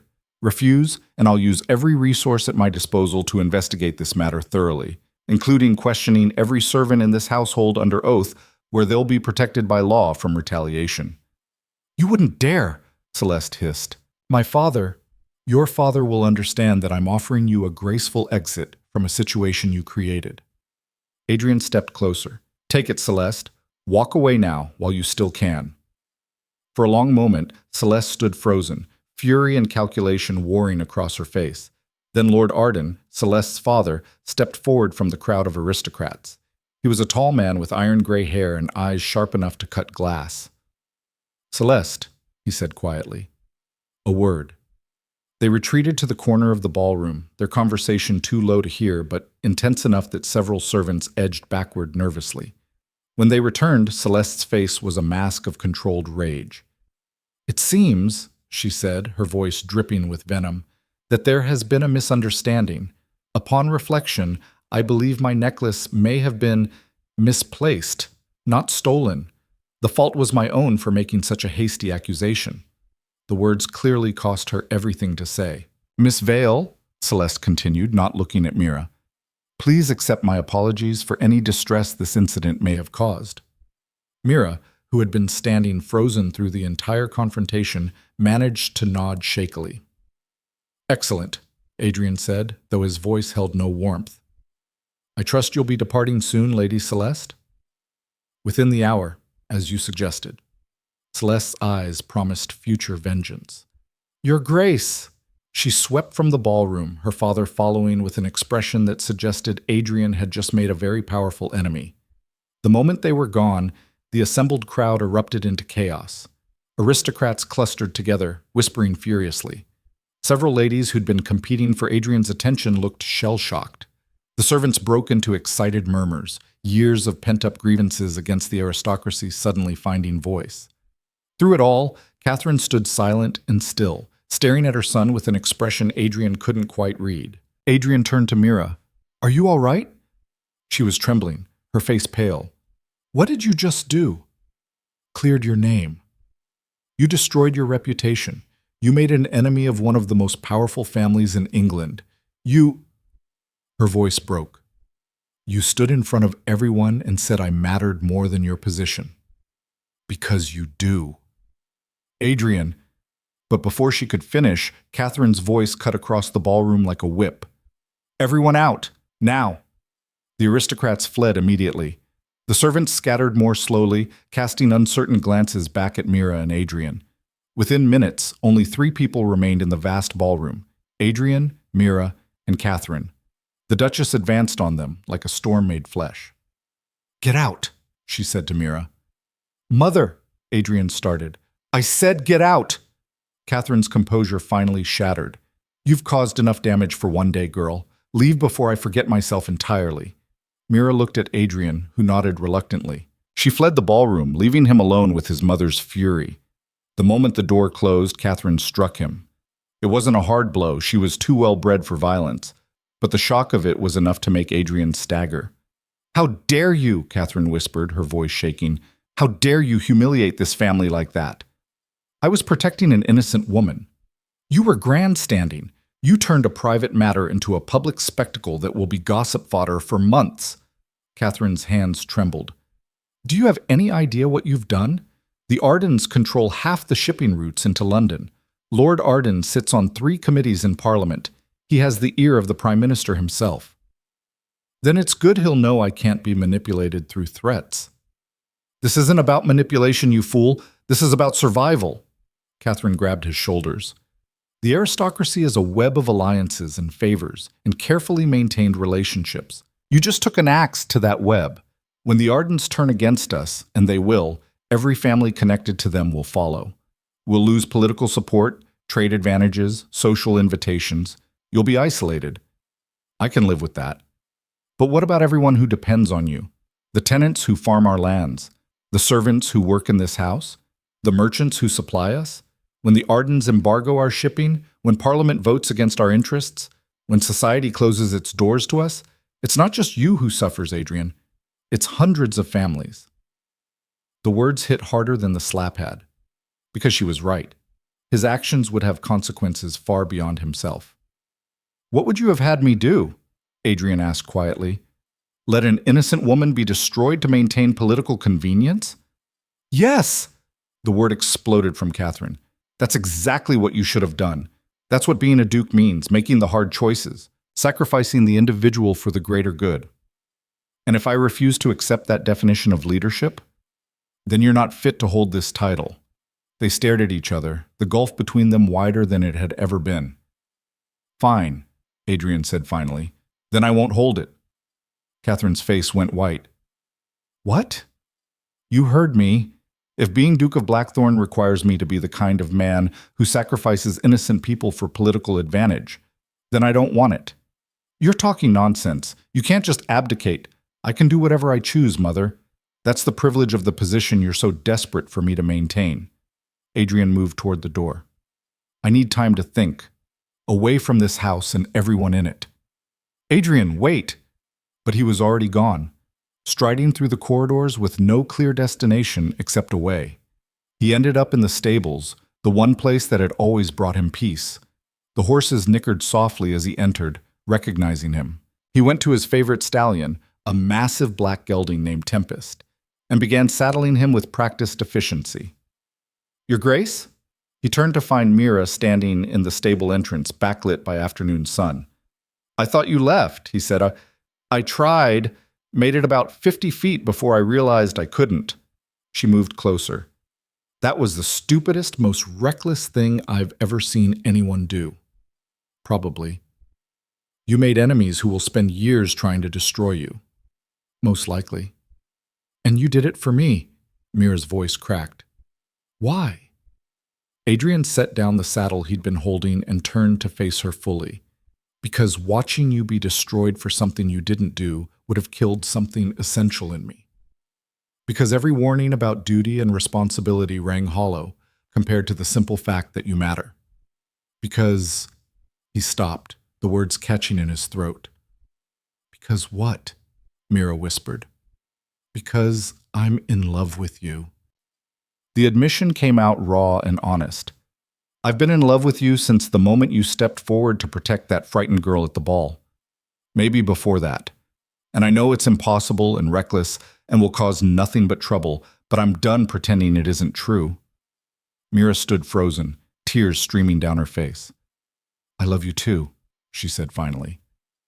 I've been fighting it for weeks, telling myself it was impossible, that nothing good could come of it. But I love you, Adrian, and I'm terrified of what that means. Adrian crossed the space between them in 3 strides and pulled her into his arms. She came willingly, her good hand fisting in his shirt, her face pressed against his chest. They stood there in the stable, holding each other while the world they'd known crumbled around them. What do we do now? Mira asked against his chest. I don't know, Adrian admitted. Every option leads to pain for someone. If I pursue you openly, society will crucify us both. If I marry someone appropriate and try to keep you as...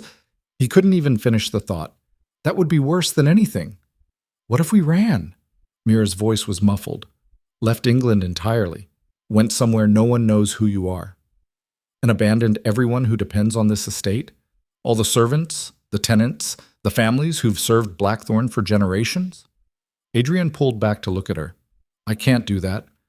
As much as I hate the system, I can't just walk away from the people trapped in it. Then we're back where we started.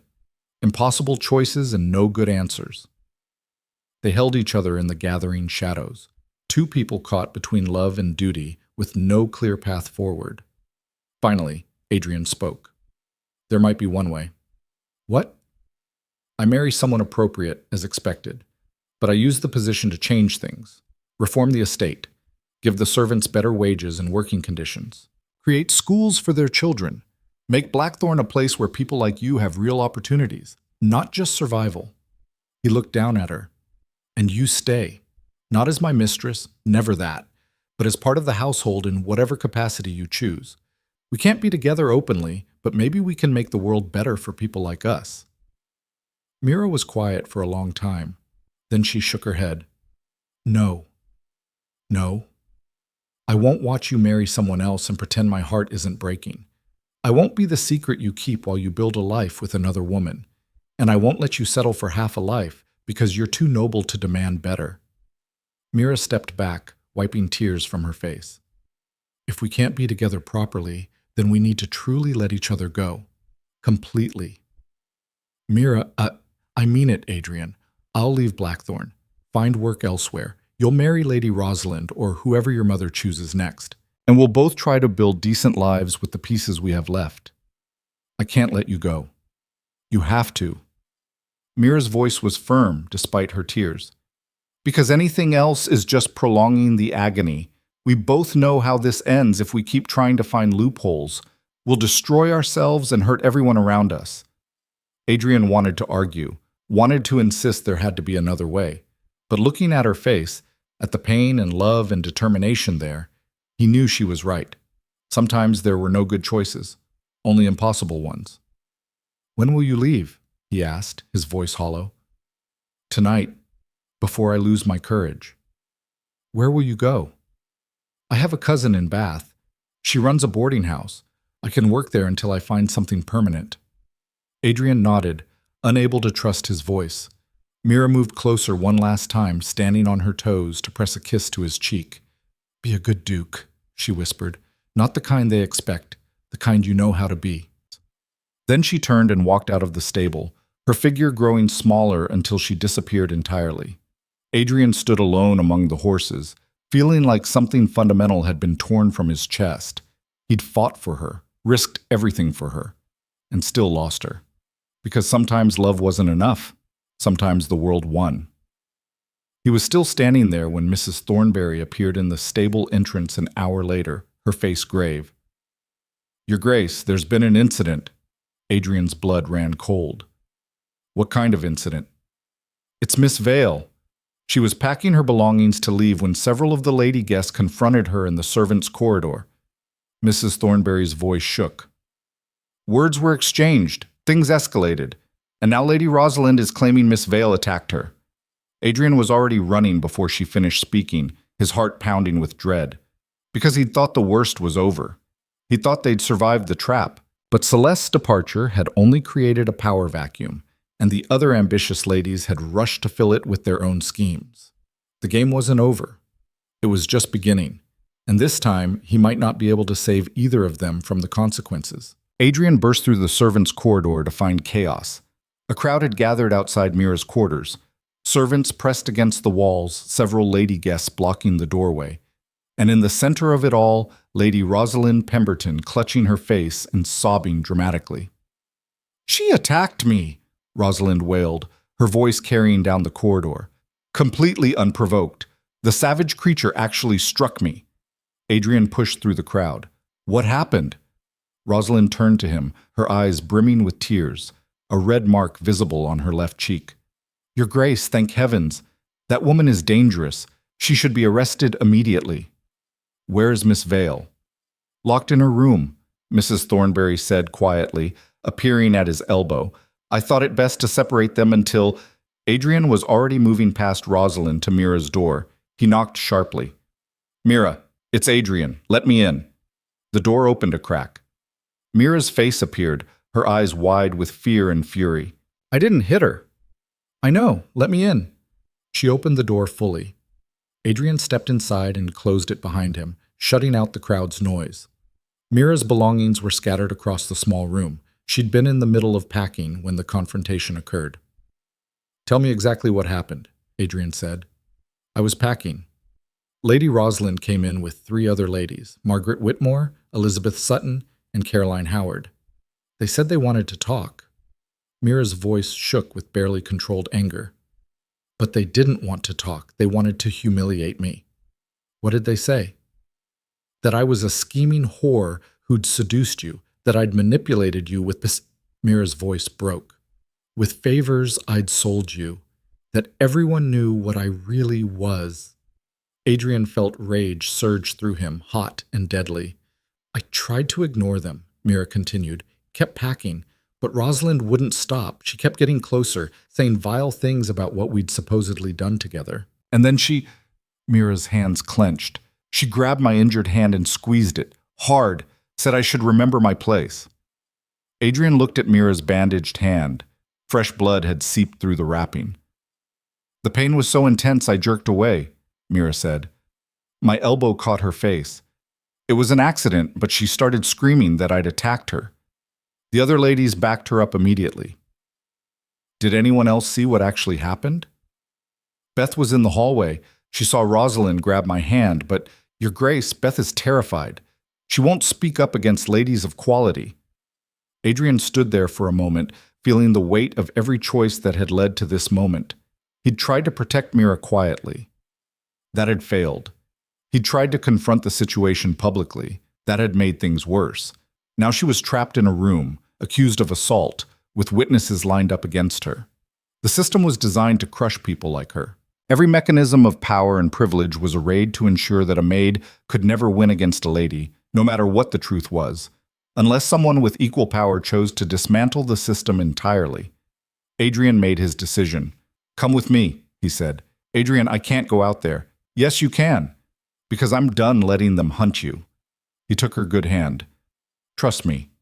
One more time." Mira looked at him for a long moment, then nodded. They opened the door together. The crowd immediately erupted in noise. Rosalind's sobs grew louder. Several ladies gasped at the impropriety of Adrian emerging from Mira's quarters. "Your Grace!" Rosalind rushed toward him. "Thank heaven you're safe. That woman is clearly unstable." "Miss Vale did not attack you," Adrian said flatly. "I beg your pardon?" "You grabbed her injured hand deliberately, causing her to reflexively pull away. Her elbow struck your face accidentally. That's what actually happened." Rosalind's tears stopped abruptly. "That's a lie. She attacked me. All these ladies witnessed it." "Did they?" Adrian turned to Margaret Whitmore. "Lady Margaret, were you in the room when Miss Vale's elbow struck Lady Rosalind's face?" Margaret shifted uncomfortably.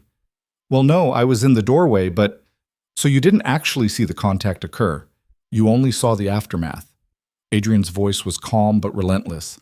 "Lady Elizabeth, Lady Caroline, where were you standing?" The two ladies exchanged glances. Neither answered.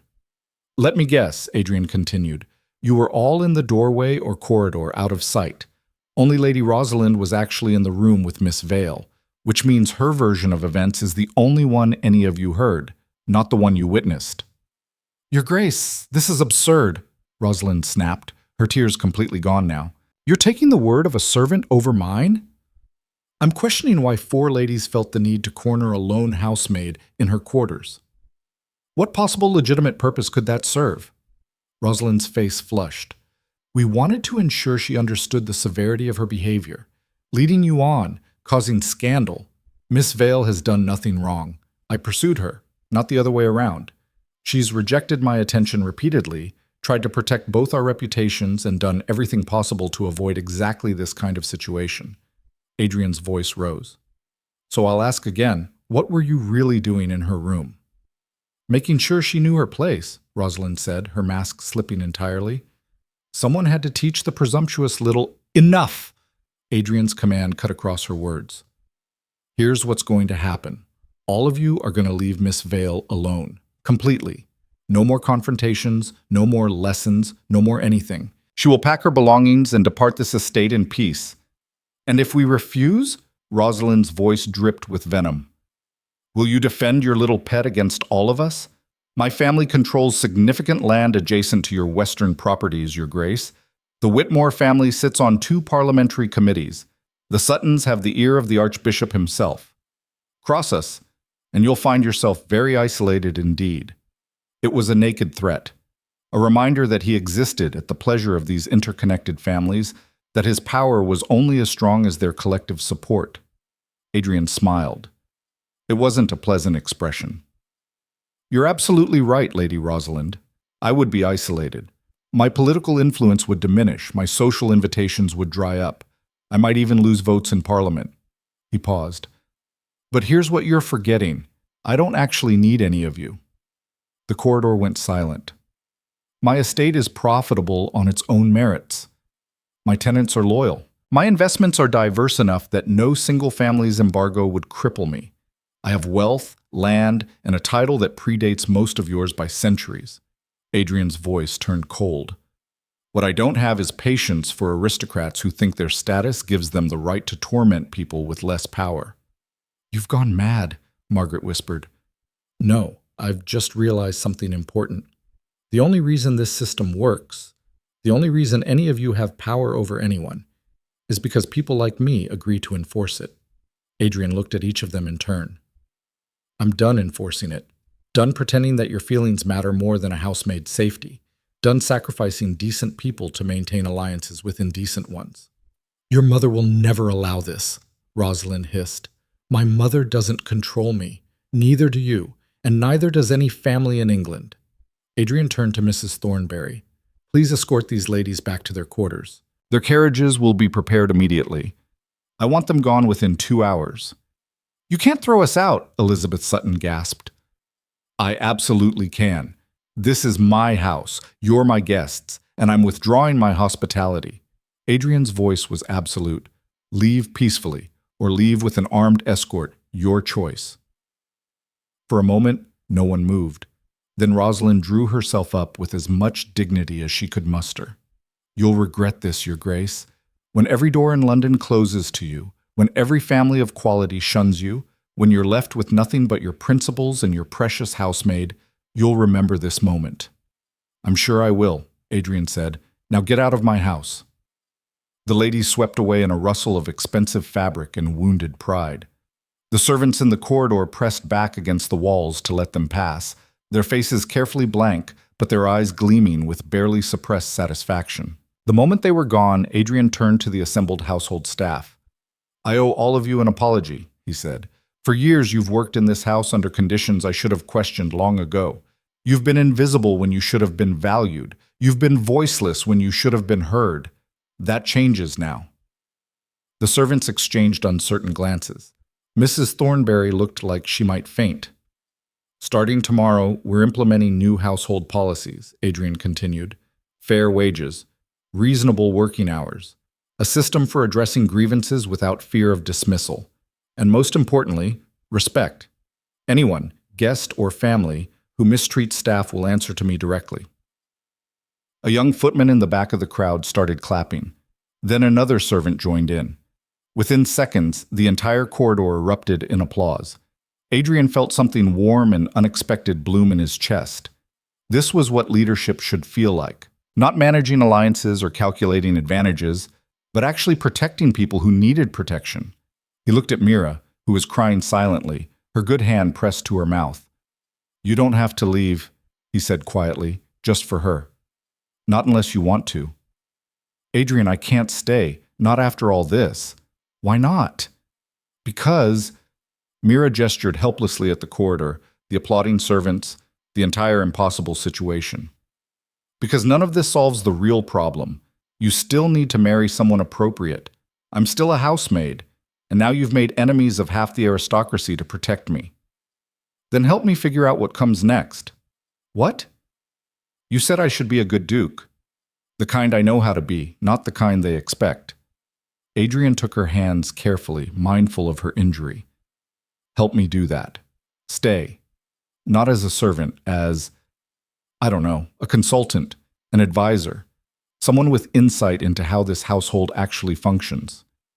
That's insane, like. Probably, but everything I've done in the past week has been insane. I might as well commit fully.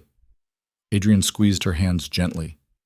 I'm not asking you to be my mistress or my secret or anything that diminishes you. I'm asking you to help me rebuild this estate into something better than what we inherited. Mira looked at him for a long moment, tears still streaming down her face. Then, incredibly, she laughed.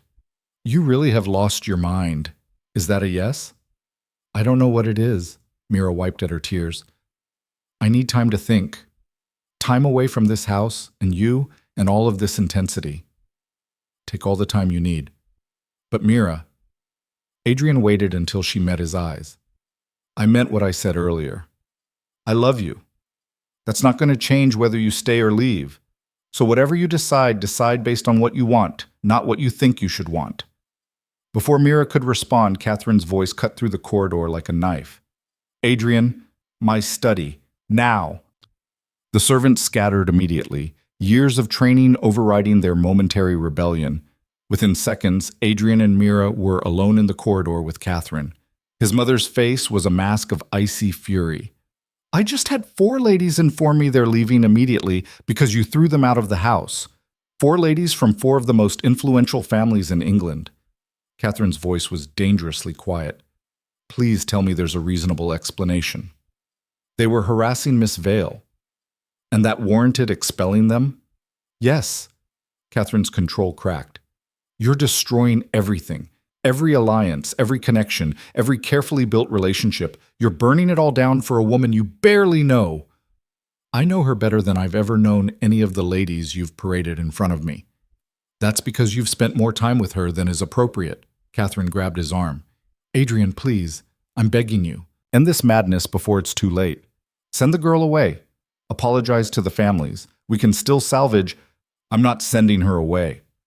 I'm not apologizing. And I'm not interested in salvaging relationships with people who think their status gives them the right to abuse servants. Adrian pulled his arm free. I'm sorry, Mother. I know this isn't what you wanted, but I'm done being the Duke you need me to be. I'm going to try being the one I can live with instead. And what about everyone who depends on you, the hundreds of families whose livelihoods are tied to this estate?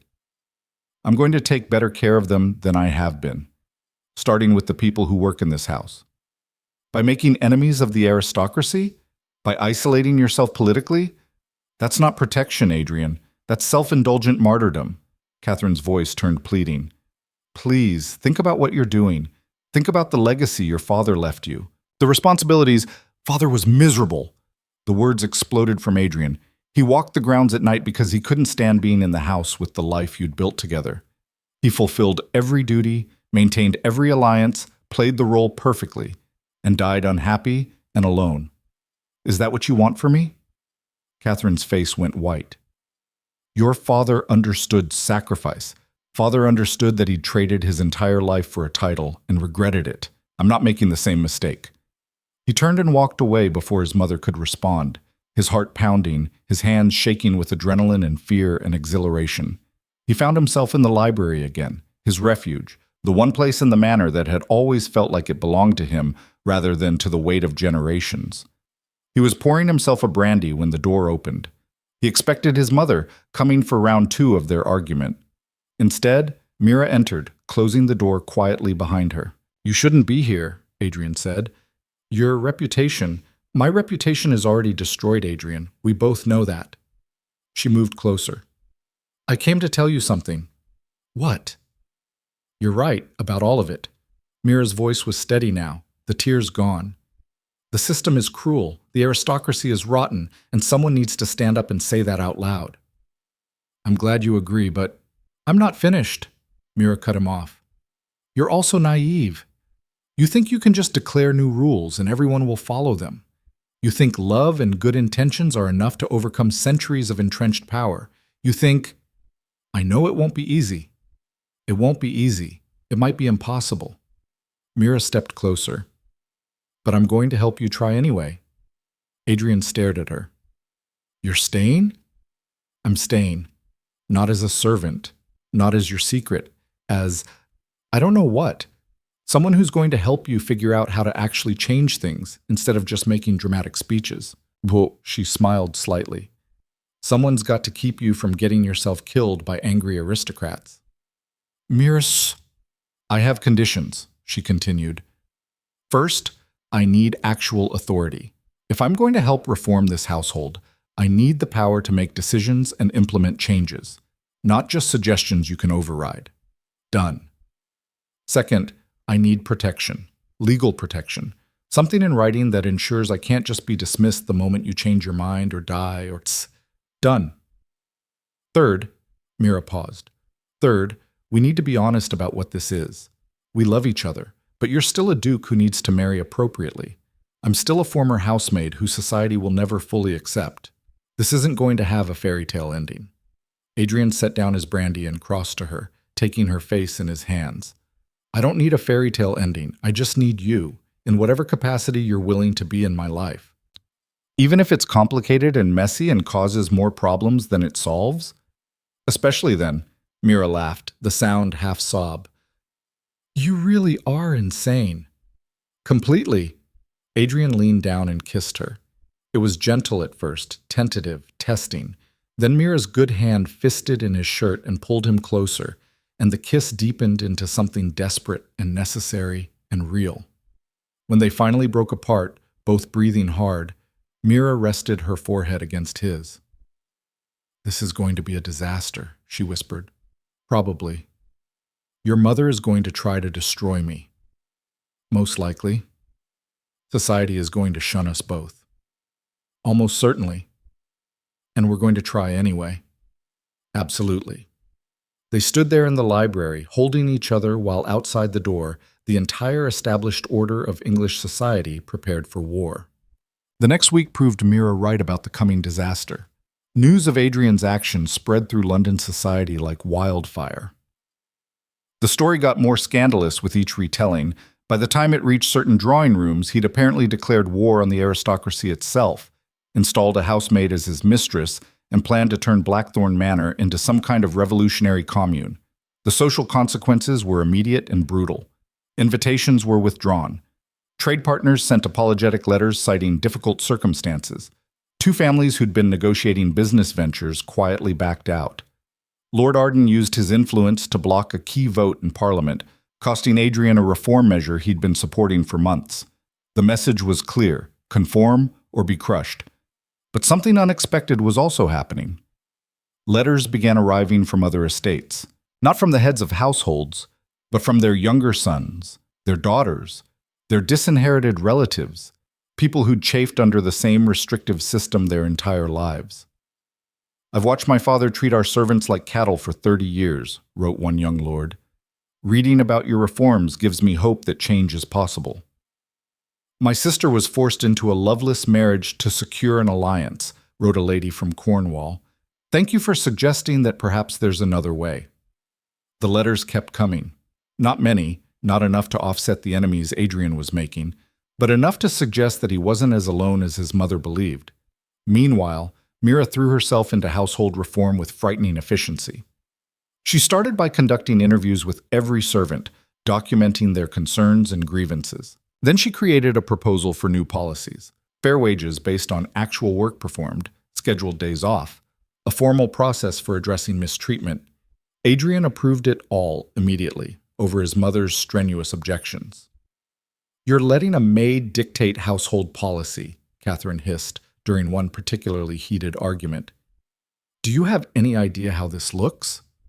"I'm letting someone who actually understands how the household functions improve it," Adrian countered. "That seems perfectly reasonable to me." Within 2 weeks, the changes were noticeable. Servants who'd moved through the manor like frightened ghosts began to show hints of personality. The constant tension that had hung over the household began to ease.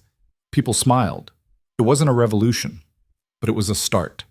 The real test came when Adrian received an invitation to a gathering at the Duke of Somerset's estate, one of the most powerful families in England, and one he couldn't afford to offend. "You have to go," Catherine insisted. "The Duke of Somerset personally requested your presence. Refusing would be an unforgivable insult." "Then I'll go." "And you'll leave her here." Catherine didn't need to specify who "her" meant. Adrian looked at Mira, who was sitting quietly in the corner of the room reviewing household accounts. She met his eyes and gave a small shake of her head. "I'm not leaving her behind to be harassed in my absence," Adrian said. "Then take her as—" "What? A guest? You'll be laughed out of every drawing room in England." "I'll take her as my household administrator, someone with insights into estate reform that might interest the Duke." Catherine's laugh was bitter. "You think the Duke of Somerset cares about estate reform?" "Actually," Mira spoke up for the first time, "he might. His estate has been struggling with tenant unrest for 2 years. Several of his best farmers left last spring for better working conditions elsewhere. If he's smart, he's looking for solutions." Both Adrian and Catherine stared at her. "How do you know that?" Catherine demanded. "Servants talk to servants, Your Grace. The Somerset household staff have been whispering about the unrest for months. It's only a matter of time before it becomes public knowledge." Mira set down her ledger. "If the Duke is willing to listen, I could offer suggestions that might actually help." Catherine looked between them, her expression unreadable. Then, slowly, she nodded. "Fine. But if this ends in disaster, don't say I didn't warn you." 3 days later, Adrian and Mira arrived at Somerset House in Adrian's finest carriage. The Duke of Somerset met them in the main hall, a massive man with shrewd eyes and a reputation for crushing anyone who crossed him. "Blackthorne," he boomed, clasping Adrian's hand. "Good of you to come. And this must be the infamous Miss Vale I've heard so much about." Adrian tensed, preparing for mockery. But the Duke's expression was curious rather than contemptuous. "Your Grace," Mira curtsied perfectly. "Thank you for allowing me to accompany the Duke of Blackthorne. I'm told you've been implementing some radical reforms at Blackthorne Manor," Somerset continued, leading them into his study.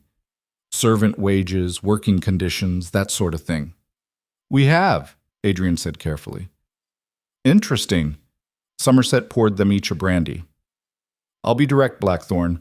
I've got a tenant revolt brewing on my northern properties. My steward insists the solution is eviction and replacement, but I'm not convinced. You seem to have found a different approach. I want to hear about it." Adrian and Mira exchanged glances. This wasn't the confrontation they'd expected. "The approach," Mira said quietly, "is treating people like human beings instead of resources to be extracted." Somerset's eyebrows rose. "Bold statement from a, forgive me, housemaid."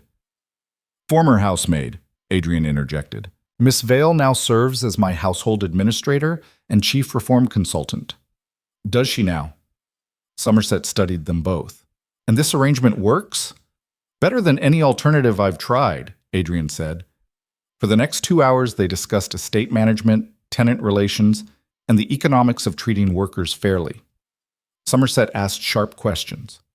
Mira answered with detailed knowledge that clearly surprised him. Adrian provided financial projections showing that fair treatment actually improved long-term profitability. By the end of the meeting, Somerset was nodding slowly. "I'll admit, when I heard the gossip about you, Blackthorne, I thought you'd gone soft in the head. Letting a maid dictate policy seemed like madness." He looked at Mira with something approaching respect. "But if the results match your claims, maybe there's method to it." "The results speak for themselves, Your Grace," Mira said. "Productivity is up, turnover is down, and the household runs more smoothly than it has in years." "And your aristocratic guests? How do they react to being served by happy servants?" Somerset's tone suggested this was the real test. "The ones worth keeping don't notice the difference," Adrian said. "The ones who complained aren't welcome anymore." Somerset laughed, a genuine booming sound. "By all accounts, you've made a disaster of your social standing." "By all accounts, yes." "Good. The social standing was rotten anyway." Somerset stood, extending his hand. "I'll be watching your experiment with interest, Blackthorne. If it works, and I mean truly works, not just in the short term, you might find you have more allies than you think." They left Somerset House in a daze. In the carriage, Mira turned to Adrian with wide eyes. "Did that really just happen?" "I think so. He actually listened. To me, a former housemaid." "Because you knew what you were talking about." Adrian took her hand. "I told you. You're brilliant. One sympathetic duke doesn't undo all the enemies we've made." "No, but it's a start." Over the next month, word of the Somerset meeting spread. 3 other estates quietly reached out, requesting consultations on tenant management and household reform. Adrian and Mira traveled to each one, Mira offering insights that came from actually living in service, Adrian providing the aristocratic credibility to make those insights acceptable. It wasn't acceptance. Not really. Society still viewed them with scandal and suspicion. But it was something new, proof that their approach actually worked. Catherine watched all of this with barely concealed conflict. She still disapproved, still worried about the family legacy. But even she couldn't deny the results, both in the improved household morale and in the grudging respect Adrian was earning from some of the more progressive aristocrats. One evening, she found Adrian and Mira in the library, working late on proposals for the next round of reforms. "A word, Adrian. Alone." Mira immediately stood to leave, but Catherine surprised them both. "No, stay, Miss Vale. This concerns you as well." They both sat back down, watching Catherine warily. "I've been doing calculations," Catherine said, setting a ledger on the desk. "Financial projections based on your reforms, the loss of certain trade relationships, the cost of improved wages, the political capital we've spent." Adrian braced for the lecture. "And I've realized something." Catherine's voice was strange, not angry, but something else. "We're going to survive this, possibly even thrive. The estates are profitable enough to weather the social isolation. Your reforms are attracting positive attention from enough quarters to offset the enemies, And she paused. And you seem happy for the first time in years. Adrian stared at his mother. Are you saying? I'm saying I was wrong. Not about everything. Your path is still dangerous, and you've made powerful enemies who won't forgive easily. But you've also proven that there might be another way to be a duke, one I never considered possible. Catherine looked at Mira directly. You've been good for him, Miss Vale, and for this household. I won't pretend I'm pleased about how this happened, but I can't deny the results. Mira's eyes filled with tears. Your Grace, Don't make me regret this, Catherine said sharply. I'm not giving you my blessing. I'm simply acknowledging reality. My son loves you. You seem to love him. And together you're building something that might actually work. She stood. Now, if you'll excuse me, I have correspondence to attend to. She left them sitting in stunned silence. Did your mother just accept us? Mira whispered. I think she accepted that we're not going away, Adrian corrected. It's not the same thing. But it was enough. For now, it was enough. That night, Adrian stood on the terrace overlooking the estate, breathing in the cool evening air. Behind him, lights glowed in the manor windows. His home, his responsibility, his burden, and his privilege. Mira came to stand beside him, her bandaged hand finally healed enough to remove the wrapping. What are you thinking? She asked. That we survived. Against all odds, we actually survived. The battle, maybe. Not the war. No, Adrian agreed. The war is just beginning. We'll face more opposition, more scandals, more people determined to prove we're wrong. Are you having second thoughts? Adrian looked at her, really looked at her. At the woman who'd stepped forward to protect a frightened girl, who'd pushed him away to keep them both safe, who'd chosen to stay and fight beside him even when leaving would have been easier. Not for a second, he said. You? Constantly, Mira admitted. But I'm staying anyway. Why? Because someone needs to keep you from making overly dramatic speeches. She smiled. And because I love you, you impossible man. Adrian pulled her into his arms, holding her against his chest while the stars wheeled overhead and the future spread before them, uncertain and dangerous, and theirs. They'd won the first battle.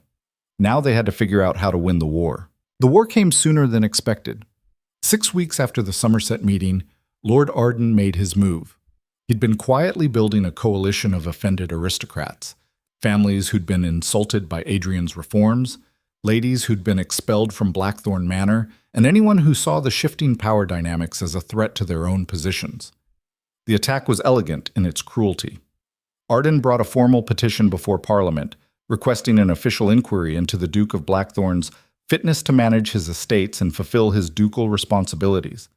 The petition cited mismanagement, inappropriate relationships with staff, and behavior unbecoming of his station. If successful, it could result in Adrian being declared incompetent and his estates placed under conservatorship, effectively stripping him of all power while leaving him with the title. The news arrived via urgent messenger on a gray morning in early autumn. Adrian read the formal notice in his study while Mira reviewed tenant reports at the desk across from him. They're trying to remove you, Mira said quietly when he explained the situation. Not just socially, legally. Arden's been planning this since Celeste left. Adrian set down the notice. He's gathered enough support that Parliament has to take it seriously. The inquiry is scheduled for 3 weeks from now. What happens at an inquiry? They'll examine my financial records, interview people who've witnessed my behavior, and question my decisions regarding estate management. If they find sufficient evidence of incompetence or misconduct, they can appoint a conservator. Can they actually do that? You're a duke. A title doesn't make you untouchable. There's precedent for removing nobles who've proven unable to manage their responsibilities. Adrian's voice was grim. And I've given them plenty of ammunition. Expelled guests, refused advantageous marriages, implemented unconventional reforms, and he looked at her. Maintained an inappropriate relationship with a former servant. Mira stood abruptly, pacing to the window. This is my fault.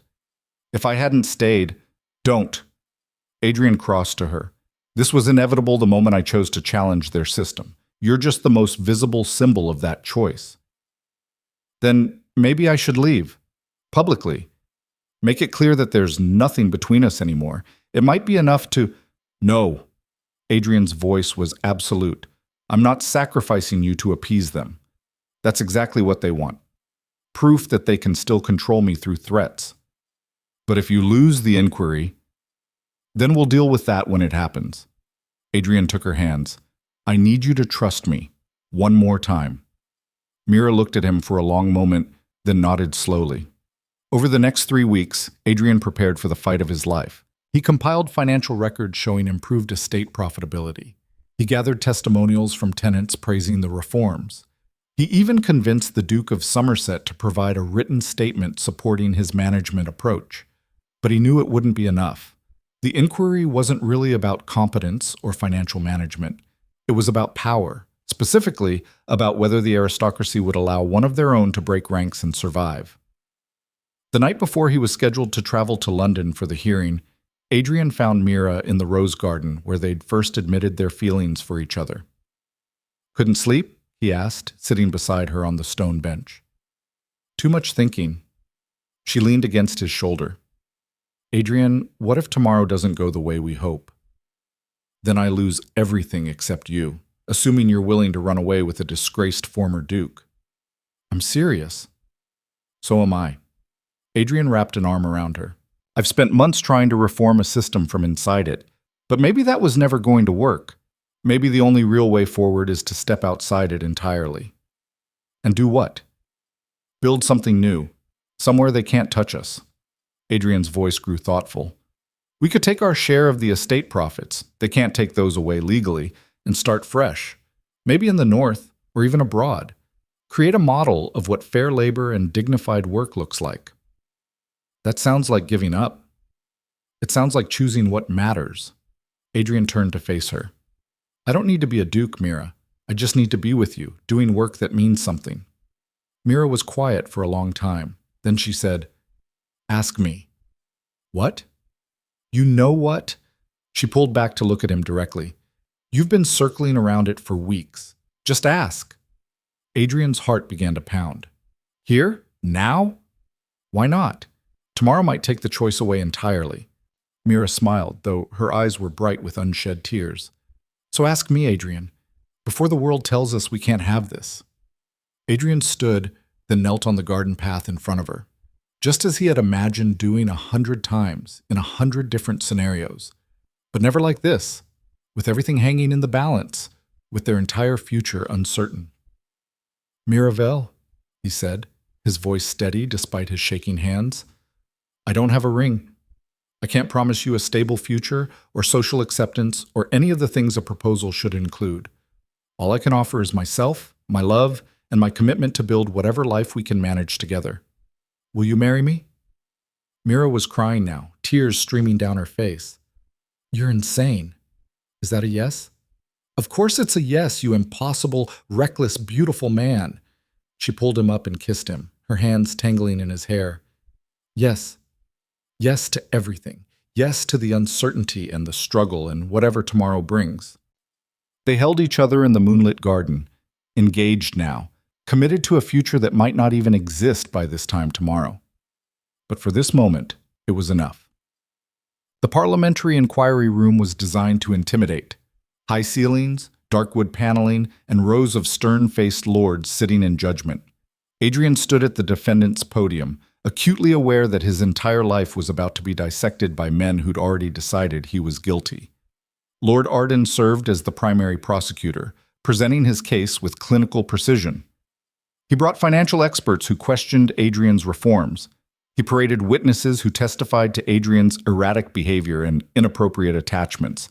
He even had Lady Rosalind describe her assault by a housemaid whom Adrian had refused to punish.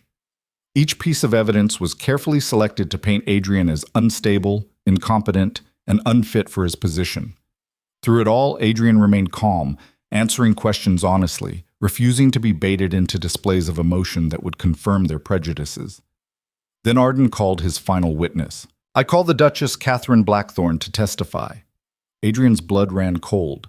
His mother was supposed to be supporting him, providing testimony about his competent management. But the expression on her face as she took the witness stand was unreadable. Your Grace, Arden began smoothly, you've had ample opportunity to observe your son's behavior over the past several months. Would you characterize his decisions as rational and appropriate for a man of his station? The room went silent. This was the moment that would determine everything. If Catherine condemned him, the inquiry was over. Catherine looked at Adrian for a long moment. Then she spoke. My son's decisions have been unconventional. They've made powerful enemies and disrupted long-standing social arrangements. She paused. They've also been the most competent estate management I've witnessed in 40 years. Arden's expression flickered with surprise. Your Grace, surely you don't approve of his relationship with a former servant? I approve of results, Lord Arden, and the results are undeniable. Estate profits have increased by 18%. Tenant retention is at its highest level in a generation. Worker productivity has improved across all measurements. My son has accomplished what many considered impossible. He's made the Blackthorne estates more profitable while simultaneously treating workers more fairly. But his personal conduct has been far more honorable than that of many men in this room. Catherine's voice turned sharp. My son refused to enter a loveless marriage for political convenience.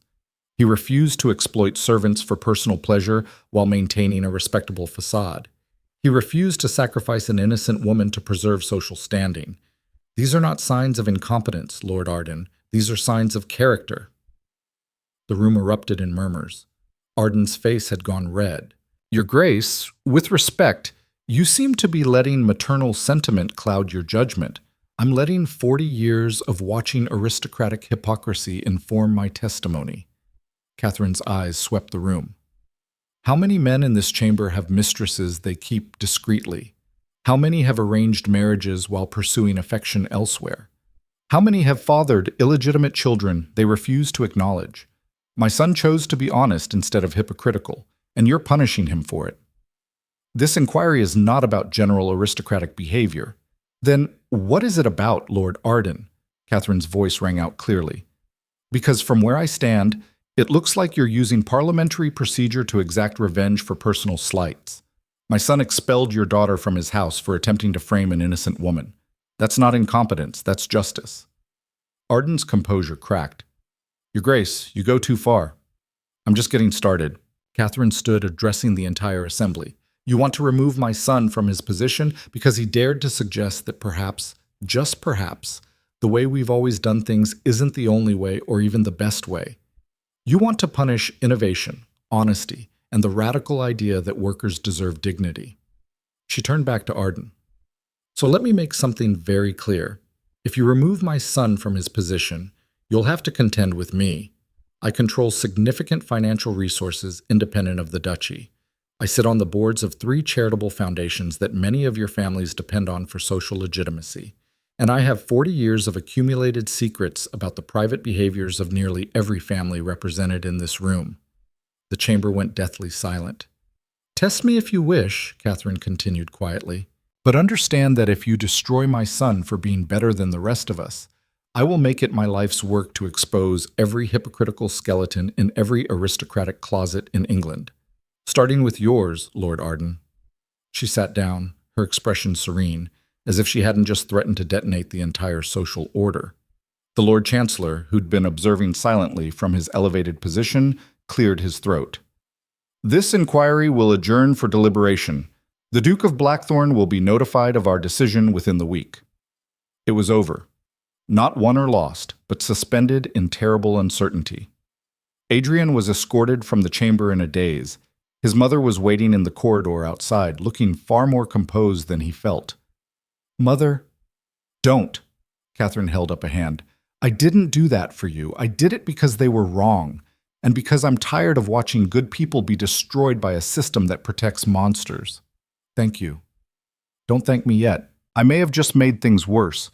Arden won't forgive that testimony. Neither will the families I threatened. She smiled slightly. But it felt remarkably good to say it all out loud finally. Adrian embraced her, the first real embrace they'd shared in years. When they separated, Catherine's expression turned serious. Whatever happens next, Adrian, you need to be ready for the consequences. If they rule against you, then Mira and I will leave England, start fresh somewhere they can't touch us. And if they rule in your favor? Adrian was quiet for a moment. Then he said, then I'm going to change everything. Bam. The decision came 4 days later, delivered by formal messenger to Blackthorne Manor. Adrian read it in his study with Mira and Catherine both present. Well? Mira asked, her voice tight with tension. They're upholding my authority. Adrian's voice was numb with relief and surprise. The inquiry found no evidence of incompetence or mismanagement. My position is secure. That's good, right? Mira looked uncertain. It's extraordinary, Catherine said quietly. It means we won. Against Lord Arden, against the entire coalition he assembled, against precedent and expectation, we actually won. Adrian kept reading. There are conditions. I'm required to submit annual financial reports to Parliament.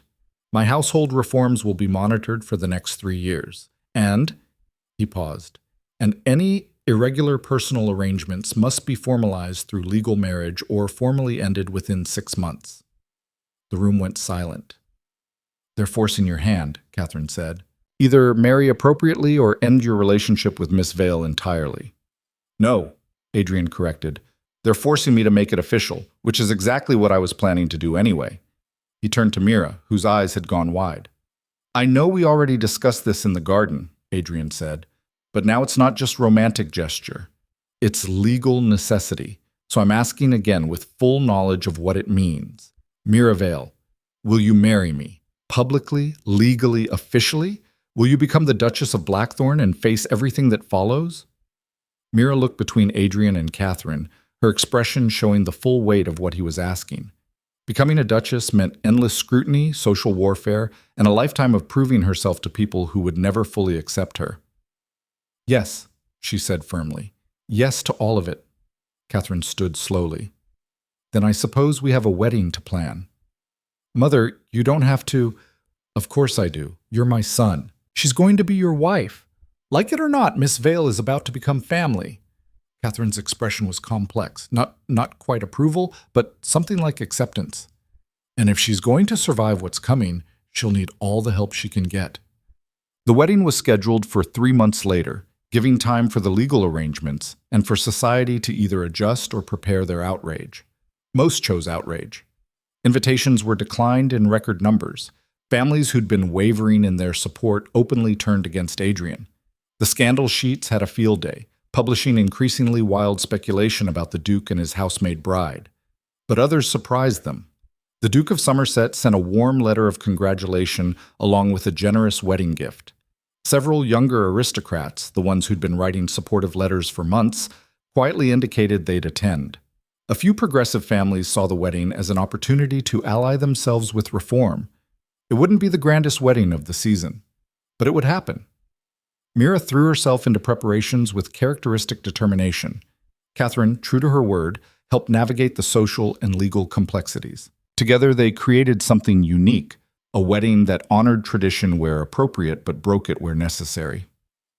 The night before the ceremony, Adrian found Mira in what had become their spot in the garden. Having second thoughts? He asked, sitting beside her. Constant second thoughts, and third thoughts, and fourth.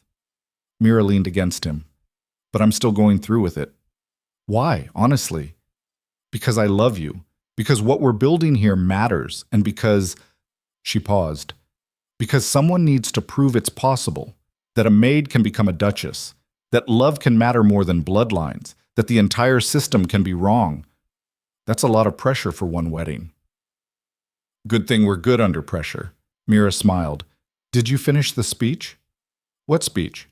Adrian, I know you. You're planning something for tomorrow beyond just the ceremony. He was quiet for a moment. Then he said, I'm going to offer the families a choice. What kind of choice? Accept the new reality and help build something better, or fight it and be left behind. No more half measures. No more trying to appease both sides. Adrian's voice was firm. Tomorrow I'm going to make it clear that Blackthorne Manor operates under different rules now. Rules that value character over bloodlines, competence over connections, and dignity for everyone regardless of status. They'll hate you for it. Some of them already do, but some of them might be ready for something different. He looked at her. Are you ready to be the face of that change? No, Mira said honestly, but I'm going to do it anyway. Hoped. The wedding day dawned clear and bright. The ceremony was held in Blackthorne Manor's chapel, a small stone building that had witnessed generations of aristocratic unions. This one would be different. The chapel was packed, not with hundreds of guests, but with an unusual mixture of progressive aristocrats, reform-minded scholars, and the entire Blackthorne household staff. Servants sat alongside lords. Kitchen maids shared pews with duchesses. It was a violation of every social protocol, and that was precisely the point. Adrian stood at the altar in formal dress, his heart pounding as the ceremony began. Then Mira appeared at the chapel entrance, and everything else fell away. She wore a dress that was beautiful without being ostentatious, ivory silk with delicate embroidery, elegant but not drowning in the excessive decoration typical of aristocratic weddings. Her hair was arranged simply. No tiara, no excessive jewels. Just herself, honest and real and breathtaking. Catherine walked beside her, another break from tradition, the mother of the groom escorting the bride because Mira had no family of her own to perform the duty. As they processed down the aisle, Adrian saw tears streaming down Mira's face, but she was smiling, her eyes locked on his. The ceremony itself was traditional in structure, but revolutionary in meaning. When the bishop asked if anyone objected to the union, several people in the back of the chapel stood and walked out. Adrian had expected that. What he hadn't expected was the quiet murmur of support from those who remained. Then came the vows. I, Adrian Charles Blackthorne, take you, Mira Vale, to be my lawfully wedded wife. Not because society expects it or because alliances require it, but because you are the only person who makes me believe in something better than what we inherited. I promise to love you, honor you, and stand with you against whatever comes, not for political advantage, but because you are my heart. Mira's vows were simpler, but no less powerful. I, Mira Elizabeth Vale, take you, Adrian Charles Blackthorne, to be my lawfully wedded husband. I promise to love you honestly, challenge you constantly, and build beside you a world where people like me don't have to choose between love and survival. I promise to be your partner in revolution, your companion in uncertainty, and your refuge when the fight gets hard. The bishop pronounced them married, and the chapel erupted in applause. Servants cheering alongside aristocrats, tradition and innovation colliding in a single moment of celebration. As they walked back down the aisle together, husband and wife, duchess and former maid, Adrian saw the faces of those who'd chosen to attend. Some showed approval, some uncertainty, some barely concealed disapproval. But they were there, bearing witness to something impossible becoming real. The reception was held in the ballroom where the original ball had taken place, the event that had started everything. But this celebration was nothing like that calculated spectacle. Tables were arranged without regard for social hierarchy. Servants ate beside lords. Conversations flowed freely across class boundaries. It was chaotic and improper, and exactly what Adrian and Mira had envisioned. Near the end of the evening, Adrian called for attention. Thank you all for being here today to witness something that many considered impossible. A duke marrying a housemaid, tradition meeting change, the old world acknowledging that perhaps there's room for something new. He paused, looking around the room. But this wedding is more than just a personal union. It's a statement about what Blackthorne Manor represents going forward. We're creating a model where workers are valued, where competence matters more than bloodlines, where dignity isn't reserved for the aristocracy. Some of the aristocratic guests shifted uncomfortably. Adrian pressed on. I know this makes some of you uncomfortable. Change always does. But I'm offering you a choice. Join us in building something better, or step aside and let those willing to evolve move forward, because one way or another, this change is happening. There was silence when he finished. Then the Duke of Somerset stood, raising his glass. To the Duke and Duchess of Blackthorne, may your revolution be successful. Others joined the toast, some enthusiastically, some reluctantly. It wasn't universal acceptance, but it was acknowledgement, and that, Adrian realized, was enough to start with. The months following the wedding proved his point more effectively than any speech could. 3 more estates quietly reached out requesting consultations on household reform. 2 aristocratic families sent their daughters not as marriage prospects, but as students, wanting to learn Mira's approach to estate management. The progressive newspapers that had been mocking the marriage began publishing thoughtful pieces about labor reform. It was slow. It was incomplete. They still faced opposition and mockery and outright hostility from significant portions of society. But it was working. Mira transformed into the role of duchess with the same fierce competence she'd brought to everything else. She established a school for servants' children on the estate. She created a formal system for workers to voice concerns without fear of retaliation. She turned Blackthorne Manor into a model that other reformers pointed to as proof that change was possible. And Adrian discovered that being married to someone who challenged him constantly was far more satisfying than any strategic alliance could have been. 1 year after the wedding, they stood together on the terrace overlooking the estate. Below them, workers moved through the grounds with confidence rather than fear. Children played near the new school building.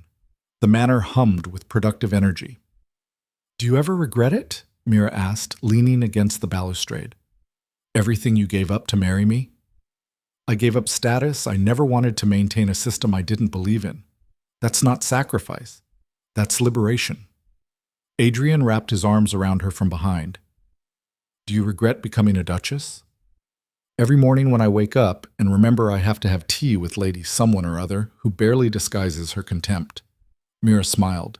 "And then I remember why we're doing this, and it becomes bearable." "Which is?" "To prove it's possible. To show that one person choosing courage over convention can actually change things." She turned in his arms to face him. "We're not just building a better estate, Adrian. We're building proof that the entire system can be different." "No pressure." "All the pressure." Mira laughed. "But we're managing." They stood there watching the sunset paint the sky in shades of gold and orange, two people who'd defied every expectation and survived to tell the tale. Their story would be told for generations, sometimes as romance, sometimes as scandal, sometimes as revolution. The Duke who chose love over duty, the maid who became a duchess, the impossible marriage that somehow worked. But for Adrian and Mira, it was simply their life. Complicated, challenging, occasionally overwhelming, but fundamentally theirs in a way that no predetermined path could have been. They'd fought for it, bled for it, risked everything for it. And in the end, they'd proven that sometimes the most dangerous thing you can do is believe that courage and love might actually be enough to change the world. Not completely, not instantly, but enough to matter. Enough to inspire others to try. Enough to prove that the rules everyone claimed were unchangeable were really just choices, and choices could always be made differently. In a manner that had stood for centuries enforcing tradition, a former maid wore a duchess's title with pride. Beside her stood a duke who'd learned that real power wasn't about controlling others, but about empowering them. Together they'd rewritten what was possible. And across England, in quiet corners of other estates, other servants and other nobles began to wonder if perhaps they could do the same. The revolution wouldn't be fast. It wouldn't be easy. It would take generations to fully realize. But it had begun. In a garden where a duke first noticed a maid, in a ballroom where impossible love first sparked, in a chapel where tradition bent to accommodate truth, and in the lives of two people who proved that sometimes the only thing standing between you and a better world is the courage to demand it. The sun set over Blackthorne Manor, ending one day and beginning another. And in the fading light, a duke and a duchess held each other close, ready for whatever tomorrow would bring. Not because they had all the answers, not because the path was clear, but because they'd learned that having each other was enough to face anything, even a world determined to prove them wrong. Especially that world. Because in the end, love wasn't weakness or distraction or inappropriate attachment. It was the foundation of everything worth building, and they'd built something that would last.